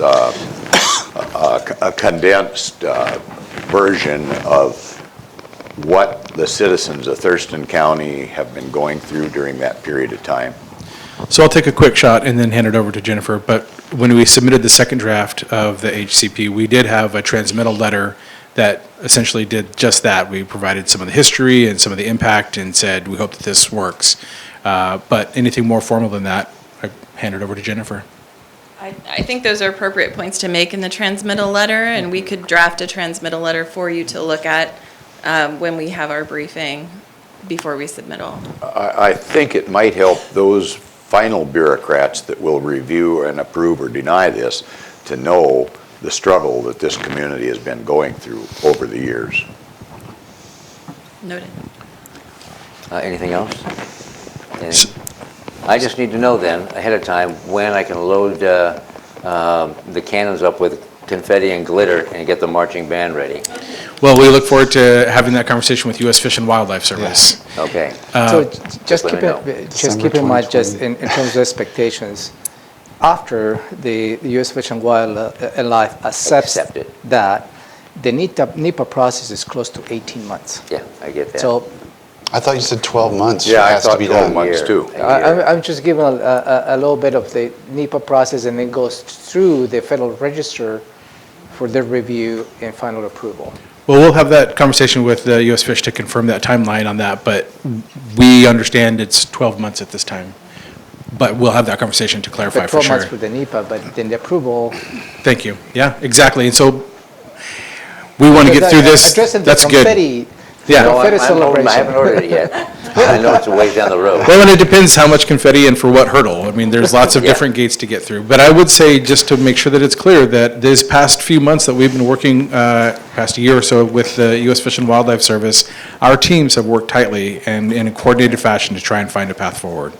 So we appreciate the work that has gone into this. Beautiful. Look forward to next year, or next month. All right, thank you. Merry Christmas. Number 2 under Commissioners' items is RFP process for solid waste contracts update. Yeah, Jennifer Walker, the Public Works Director, will give you a refresher of the process. I believe they presented, staff presented to you the schedule as to how the RFP process for the solid waste contracts will be issued. And I believe, Yes? In executive session? No. Okay. Go ahead, Romero. so Jennifer's going to walk you through where we are right now, perhaps where we will be. Assessor, is it flipped to say executive session? No. Okay, good. Just want to make sure there's no, got it. Go ahead, Jennifer. Jennifer Walker, Public Works Director. So when we laid out the schedule that we showed previously, we were looking at submitting, going out for the RFP in January. In August, we formed a RFP committee. So that's representatives from not only the county, but the cities and the Port of Olympia. Met with them to establish kind of the roles and responsibilities for the RFP committee. And this is evaluating, establishing the criteria and then evaluating the proposals when they come in. We held our first committee meeting in October, and then in November solicited information from the SWAC on those items that they wanted us to take into consideration in the RFP process.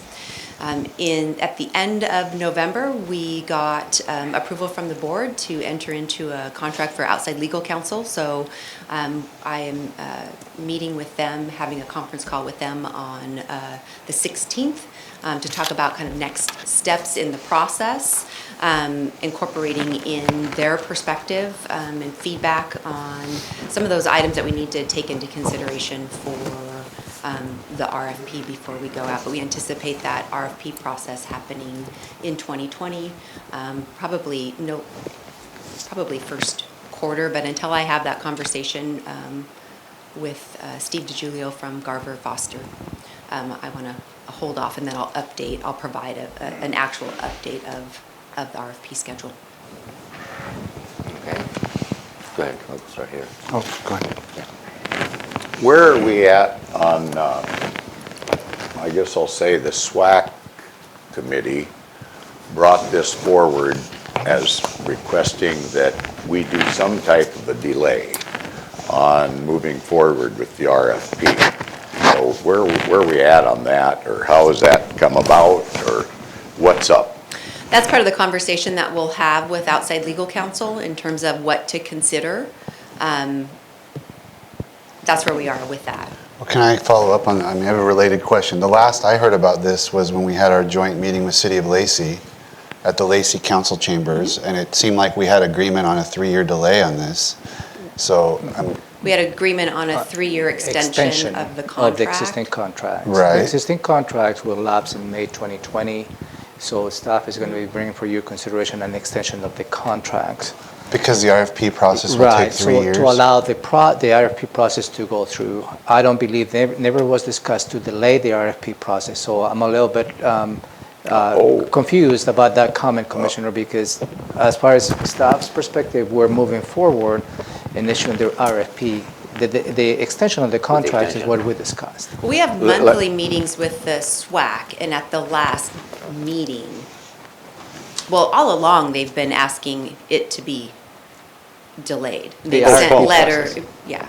Postponed. Yeah. The RFP, going out for an RFP, I mean, I understand that for almost the last year, that's been a request by the SWAC committee. I'm not saying they're running the show, but that was their concern all along, that at some point, we needed to postpone going out for an RFP for a number of different reasons, I believe, that were laid out in a letter that the SWAC committee co-chairs maybe signed to us. Is The chair and the vice chair.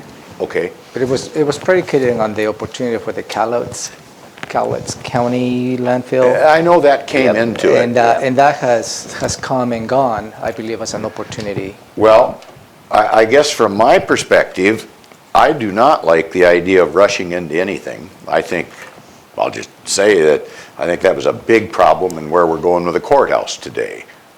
Another big project. Well, this is also a big project. We're talking, I believe, hundreds of millions of dollars. That is correct. And I am not in any hurry to rush forward in doing this unless I can be convinced, which quite frankly is probably not likely, that it's a proper move. So that delay is improper, I guess. So I've been attending all those meetings, and I'm getting the distinct impression that those folks were kind of under the impression as well that we were doing some type of a delay on the RFP. That's all, that's kind of where I'm at. I don't believe so. I'm sorry, I need to step in because we have been talking to them about getting representatives from the cities and the port. They knew we were forming that committee. We updated them in November of the first meeting that we had with the committee. I also let them know that we would be seeking outside legal counsel, someone who has experience, who helped us before with the RFP process, and said that we would be evaluating what our path forward was going to be based off of that expert's input in what we're doing. But I would, that is not the position that my understanding. If I may, staff is not rushing into anything, and I hope the board doesn't feel that we're rushing into anything. The RFP process is going to take months, if not years, from going through the process, securing the contractor, and after a contract is secured, the contractor needs to develop a process as to how they can meet the demands of the RFP process. So the extension of the existing contracts for 3 years give us that opportunity to go through this process. The RFP process for this very complex contract is not going to be done in a month.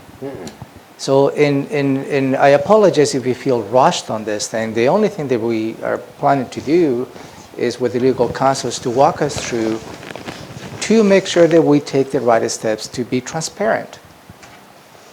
But if for any reason the board feels there's been rushed or any particular, give us direction, and we delay the RFP process for as long as you feel is appropriate. Go ahead. Do you have anything to add?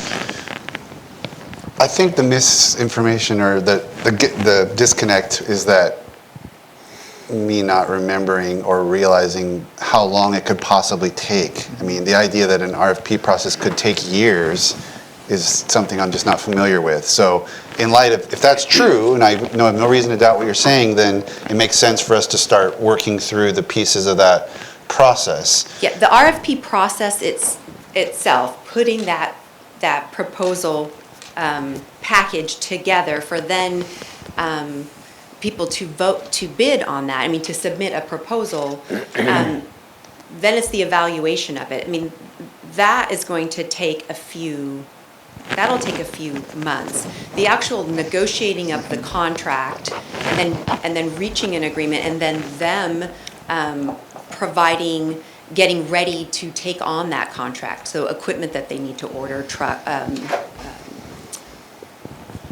boxcars, that there's a lead time that they need to have in order to have that happen. And we've heard anywhere from 12 months to 18 to 2 years. But that'll be a part of their proposal. So I do not feel rushed in any way, because we've been talking about this for quite some time. And my understanding is we all agreed, or was agreed upon, to extend the current contract to give us time to walk through and get through the RFP process, because it is intense and very comprehensive. And so we've been at this for over a year. We extended for 3 years. We move into the RFP, it's another couple of years. I don't feel rushed at all by this at all. Yes, sir. I guess I don't feel that confident in the process that we've been following to say that I don't feel rushed. I want to be transparent with the public, completely transparent as we move forward. I made a statement earlier today in today's agenda setting that I thought we inherited a financial nightmare from prior commissioners having to do with prior policies that led to that financial nightmare. I certainly don't know if I'm going to be here or not by the time this thing comes to a conclusion and this contract is awarded. But I want to make sure that I am not leading a future board into a disaster. So that's kind of where I'm coming from. And I am very concerned. Early on in these discussions, I was told there was probably only going to be 2 participants involved in the bidding process because they were the only ones that were possible. Not that there couldn't be somebody come from New York or do something that we wouldn't even know about once we put the RFP out. But now at a recent conference, I had an opportunity to talk with 3 individual companies. That was Waste Connection, Waste Management, and Republic, that all seemed like they were interested in moving forward with this bid. I want to make darn sure the citizens of Thurston County end up with the best deal we can provide to them. And it's my understanding this thing is several hundreds of millions of dollars. I am not willing to move forward and say I'm comfortable in continuing this process. So that's where I'm at. I'm kind of landing where you are, maybe from a different angle, but I just don't know. Before about a year ago, I knew nothing about this area of the world, and so if I sort of thought after that Lacey meeting that we were all kind of on the same page, so I stopped kind of being concerned. I was concerned there through the spring because we were getting letters every week and anger from the SWAC, and I was just concerned, like, how do we manage this? And I thought we kind of got to a point. And if everybody's aligned, then I'm okay with where we're going. But if there's a disconnect, I'll certainly do my due diligence and sit down with members of SWAC, because right now they're kind of like I know they're not experts, but they're the closest thing that I have. They're our municipal leaders that have been working in this area, and they study these issues, and I don't. So if SWAC is saying do it this way, unless I have a compelling reason to do it a different way, which I really don't, that's kind of where I would lean.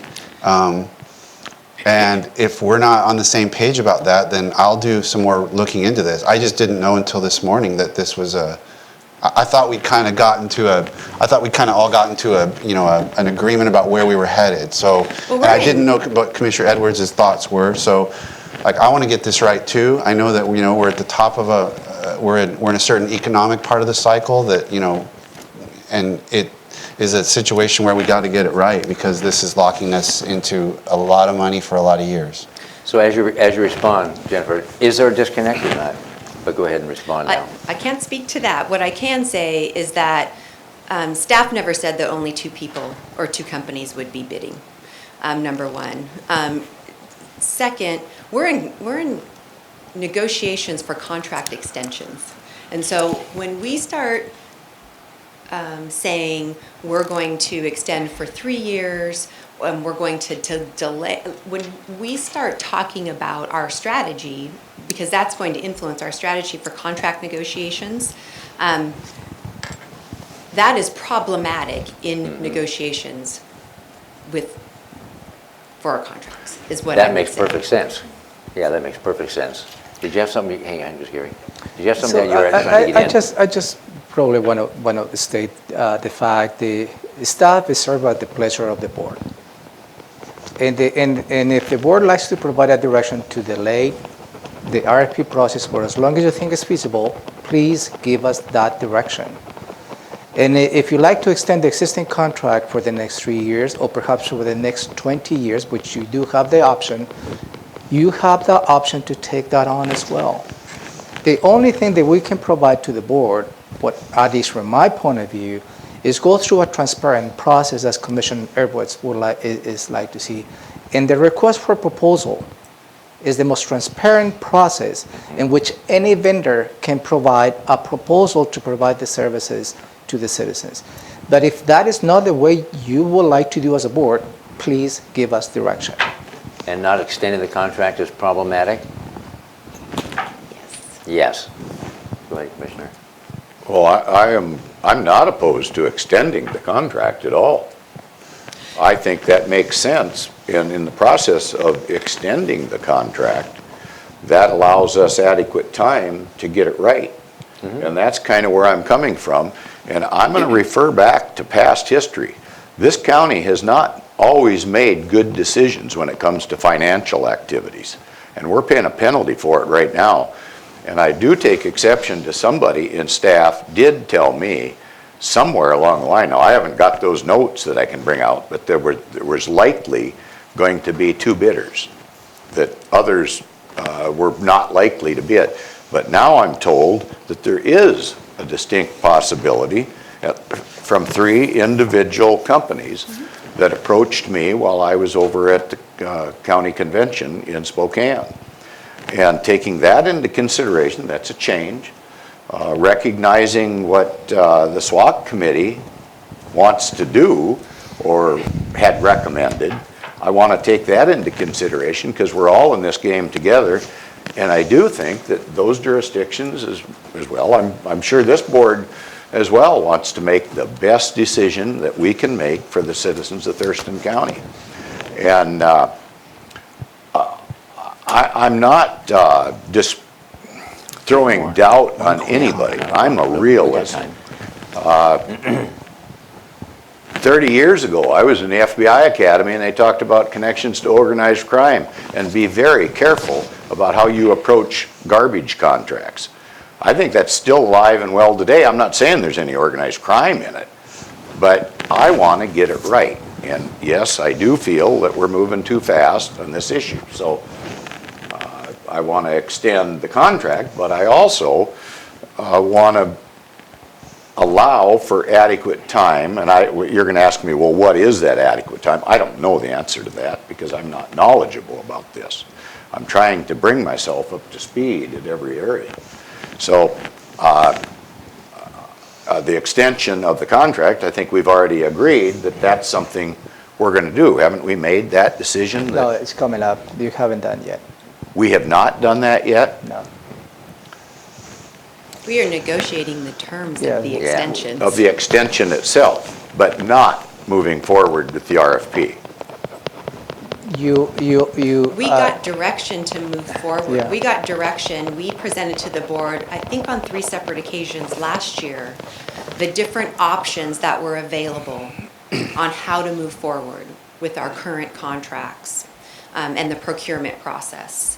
And we got direction from the board to move forward with the RFP process. And so that is the approach that we were taking.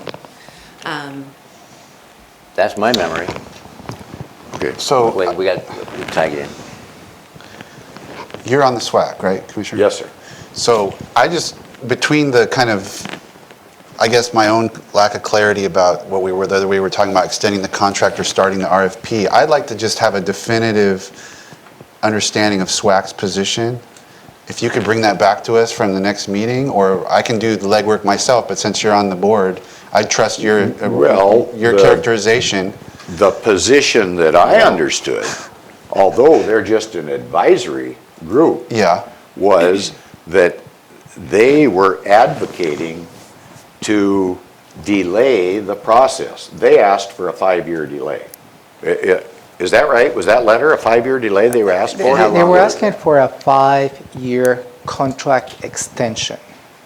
And we only It's did a different. 3, is that No, it? you No, haven't no. taken. We haven't done anything. Jennifer is negotiating the extension of the contract. The 5-year request was to extend the existing contracts for 5 years. I apologize if I have not received, at least my understanding, they have requested to delay for 5 years the request for proposals. So let me make my request clear. We got a letter, but it was signed by the chair and vice chair, and we learned, I don't remember this was like 8 or 9 months ago, but we learned that like it wasn't like a vote of the SWAC, it was just the opinions of those two.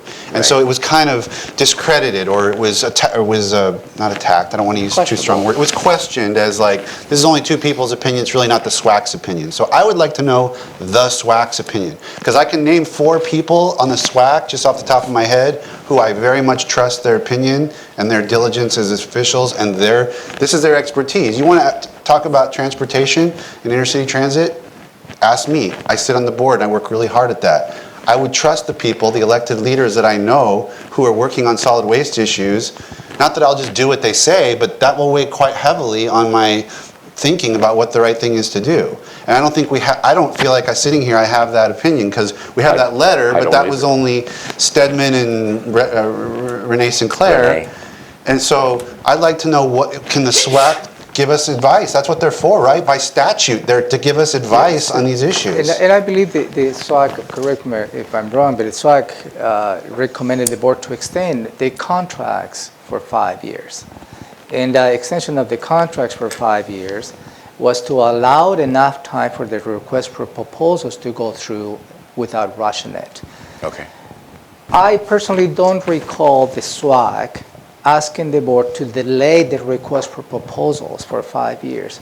And I think that may be a little bit of a difference of opinion.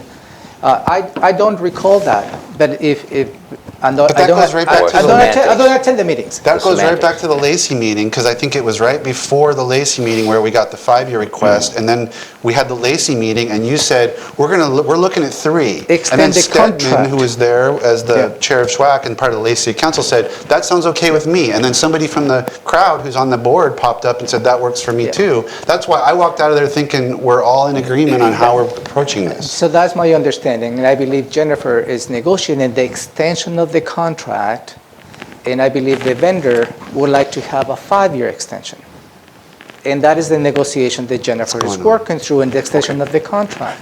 So the next step, But and again, I apologize if I'm missing any information from the SWAC recommendations, but I do not recall the SWAC requesting the board to delay the request for proposals for 5 years. so as you're negotiating this, and I know you don't have an extended time frame as to when it'll be been negotiated, the next step would be to come back subsequent to that and give another briefing? What would be the next step? The next step would be present the contract extensions to the board. To the board. And between now and whenever that is next year, we can have information go back from the board with their thoughts and opinions, and we can move on from there. Yes. I do want to comment, though, that it was my understanding that that letter represented a consensus of the SWAC members, even though it was only signed by 2 individuals. So, You made that clear, yeah. yeah, okay. So Well, yeah, that wasn't clear to me. I'm good with Nobody made moving it. ahead where we are, as long as we don't get ahead of ourselves. That's my concern. And, yeah, so, So, but but at any point, and again, I just really, because this is so important for the county, as you said, Yes. and the citizens, and if for any reason you feel the staff is moving in a different direction, the board would like to see, let us know, and we work at the direction of the board. okay. And you'll always get a vote when it comes to a vote. Yeah. Okay, so I'll make sure at the next SWAC meeting that happens to fall during the work session that we're scheduled for. Next year? Yes. Please remember the extension of the contract and the request for proposals is two different things. Okay. It's not one of the same. And An extension of the contract's not a delay of the RFP, Necessarily. necessarily. well, not necessarily, but I hope we don't rush into something that isn't the best decision. Anything else, Jennifer? No. Thank you. Thank you. The next thing is the local consent for refugee settlement, and then I don't know what other information you might have on number 4, public testimony, but we have 2 executive sessions and it's 11:36. Public testimony, I just want to give you what I received from Mr. Pettit this morning, but I don't expect you to read that on the spot. Regarding the number 3? No, you asked about number 4, public Yeah, testimony. right, both of them, okay. So you want to get into number 3 then? Yes. Okay, good. This is a local consent for refugees. So in your packet includes several pieces of information. The initial request that we got from the Department of Social Health and Social Services. I included you a copy of the executive order from the White House, which is the executive order 13888. I also included in your packet a copy of a news article from in Utah and related to this particular matter. I included also for your consideration frequently asked questions related to this this proposal, and at the end I have a draft letter for your consideration. So my understanding, and Elizabeth is going to correct me as I move along the way, the intent is, of this is to allow communities to consent to have refugee settlements be placed on our community. This is not, at my understanding, is not an attempt to bring any undocumented individuals. Those are refugees. They come with proper paperwork. They're going to be settling in our communities. The pieces of the executive order from the White House, one piece said should the settled refugees only be on those jurisdictions they have state and local governments, they have consent. So meaning if the county does not consent to this order, the federal government will not place refugees in our community. And that is really the gist of that. And as a result of that, I mean, this is just my reading, everything what I've read. It states that those nonprofits, they help refugees to settle in any community. If Thurston County does not consent to this order, those nonprofits will not be getting access to federal funds for those refugees. They might be placed on Thurston County. Also, on the frequently asked questions, let me highlight a couple of items. And according to the terms of the executive order, both must consent. For instance, if the governor does not consent, refugees will not be permitted to resettle on that estate. If a governor consents, which the governor of Washington State has consent, but the local elected executive officials, does not consent, those refugees will not be settled in this community that has no consent. There is no financial impact to the county. I believe there is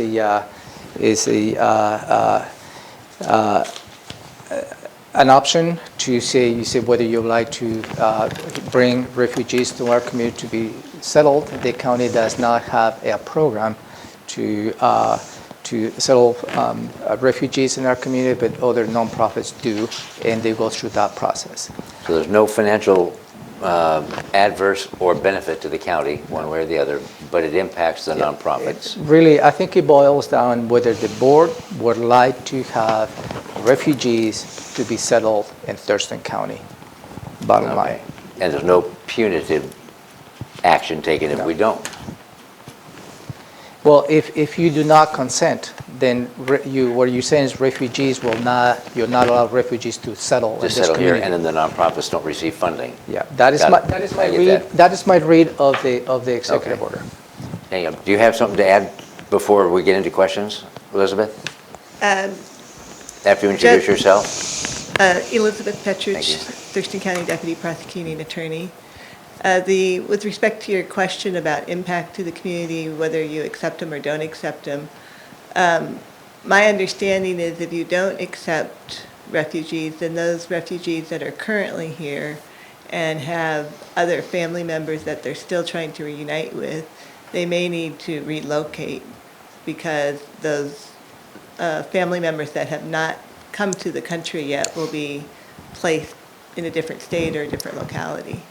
I just wanted to respond to the impact Okay. with that respect. And just add that the governor did execute or issue a letter, Governor Inslee, on November 5th, representing consent for the state of Washington. So if the county wanted to consent, then everything's lined up for that to happen. Okay. Go ahead, Commissioner. Yeah, I'm sure. Is there a time issue on this, that we have to take action today? Now, December 20th is where, is the deadline in which a letter of consent needs to be submitted. And I have a draft letter for your consideration attached to your packet, and my recommendations for the board to consider to consent. You know, So is it like the RFP where you? yeah, I mean, is this is relatively new. I remember a letter last week that we got. Yeah, it's relatively new. Yeah. Yeah. So I'm not So disagreeing with that. why do we always end up against the wall, so to speak, to make a decision? On its face, it sounds like this would be very harmless and helpful to a lot of folks. But without really digesting the material or taking a look at it, we're being asked to make a decision, and we might just put all of our faith in the governor, for an example. Trust me, I'm here from the government. I'll do the right thing. Well, I got news for you. I don't trust the government. So I don't like this, that we have to make these decisions. So it's a time frame for you. The time frame is So my problem. the Get into the meat of this. deadlines, we did not implement the deadlines. I know. And we received the letter in late November. I don't like it either. The president shouldn't have ever issued this executive order because it's just creating a lot of nonsense for communities like us to scramble around and do his bidding. But I was approached, I was at the Commission for Hispanic Affairs on Saturday, and I was approached by the governor's representative for immigration issues, who asked whether we were going to be consenting and said if we had any questions, please let him know. The main question that he's getting is, is this going to create a flood of, people? And he said that it's absolutely not. It's just really a formality that we're trying to, that the president has put, the federal government has put on us, but it's the right thing to do. He said there's been less than 100 of these cases in our area over the last 5+ years. So it's sad that we have to do this, but it's a human rights issue. I worked with refugees as a law student from El Salvador, and their situations are just tragic. They face execution of their families and themselves because of political situations in their various countries. And so I absolutely want us to consent to this if the board this agrees. is a lot of information for you, Yep. and this is what I have accumulated since I introduced this item to you. I have touched base with Elizabeth. We have weighed in, and this is the suggestion from staff, and there's the letter ready in the background. If you don't feel comfortable to make a decision today, I will bring this item next Tuesday, the 17th.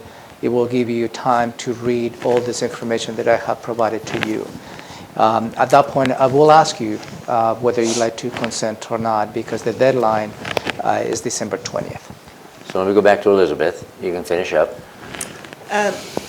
Speaking to the deadline requirement, I'm not exactly clear that the deadline is December 20th. I know that the state. December 20th, I'm sorry, December 20th. Right, the state letter asking us to submit our letters of consent is December 20th.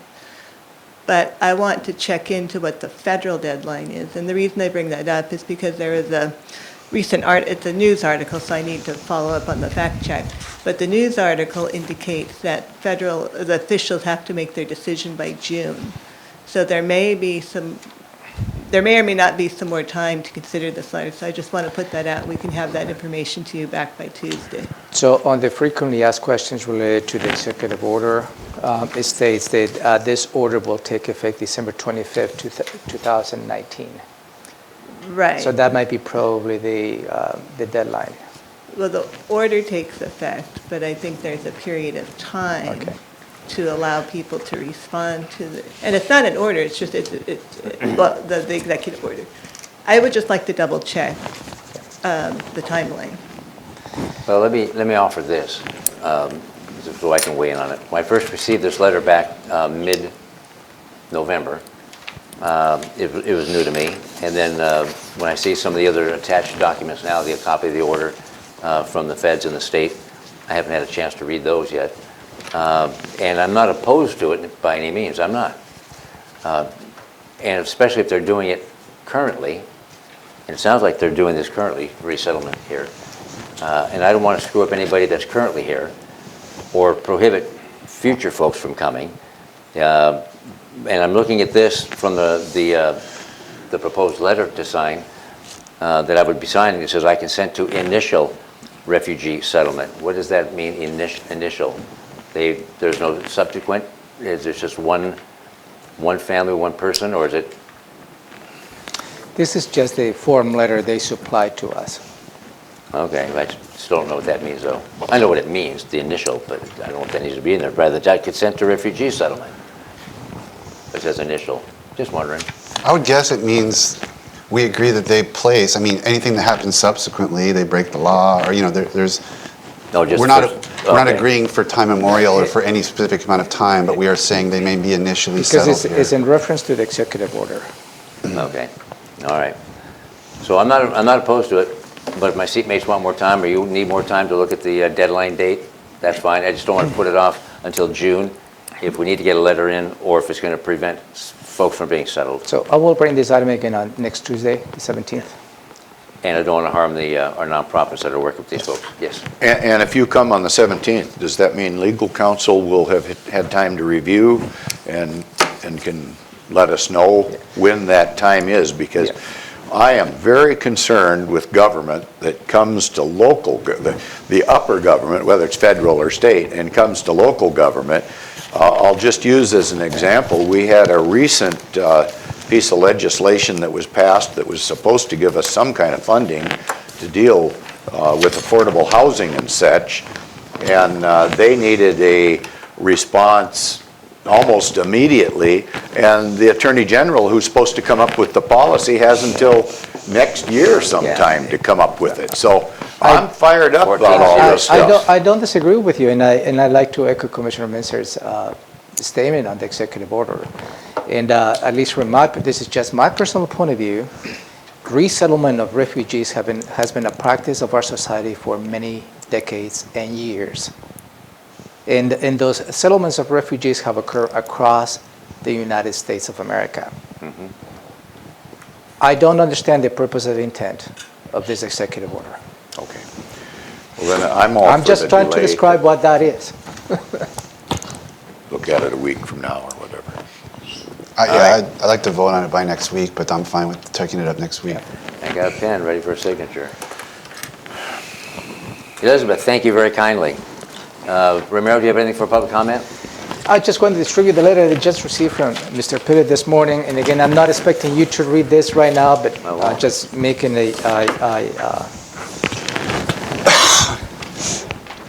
my due diligence. Okay, anything else on that? No, and I think we have two executive sessions. Then we're going to move into executive session. Yeah. The first one, number 6, how long do you reckon that'll take? Half hour, 20 minutes, 10 minutes? The dual litigation that will take probably 10 minutes. Okay. The following executive sessions is related to the business case, and I will ask Commissioner Pitt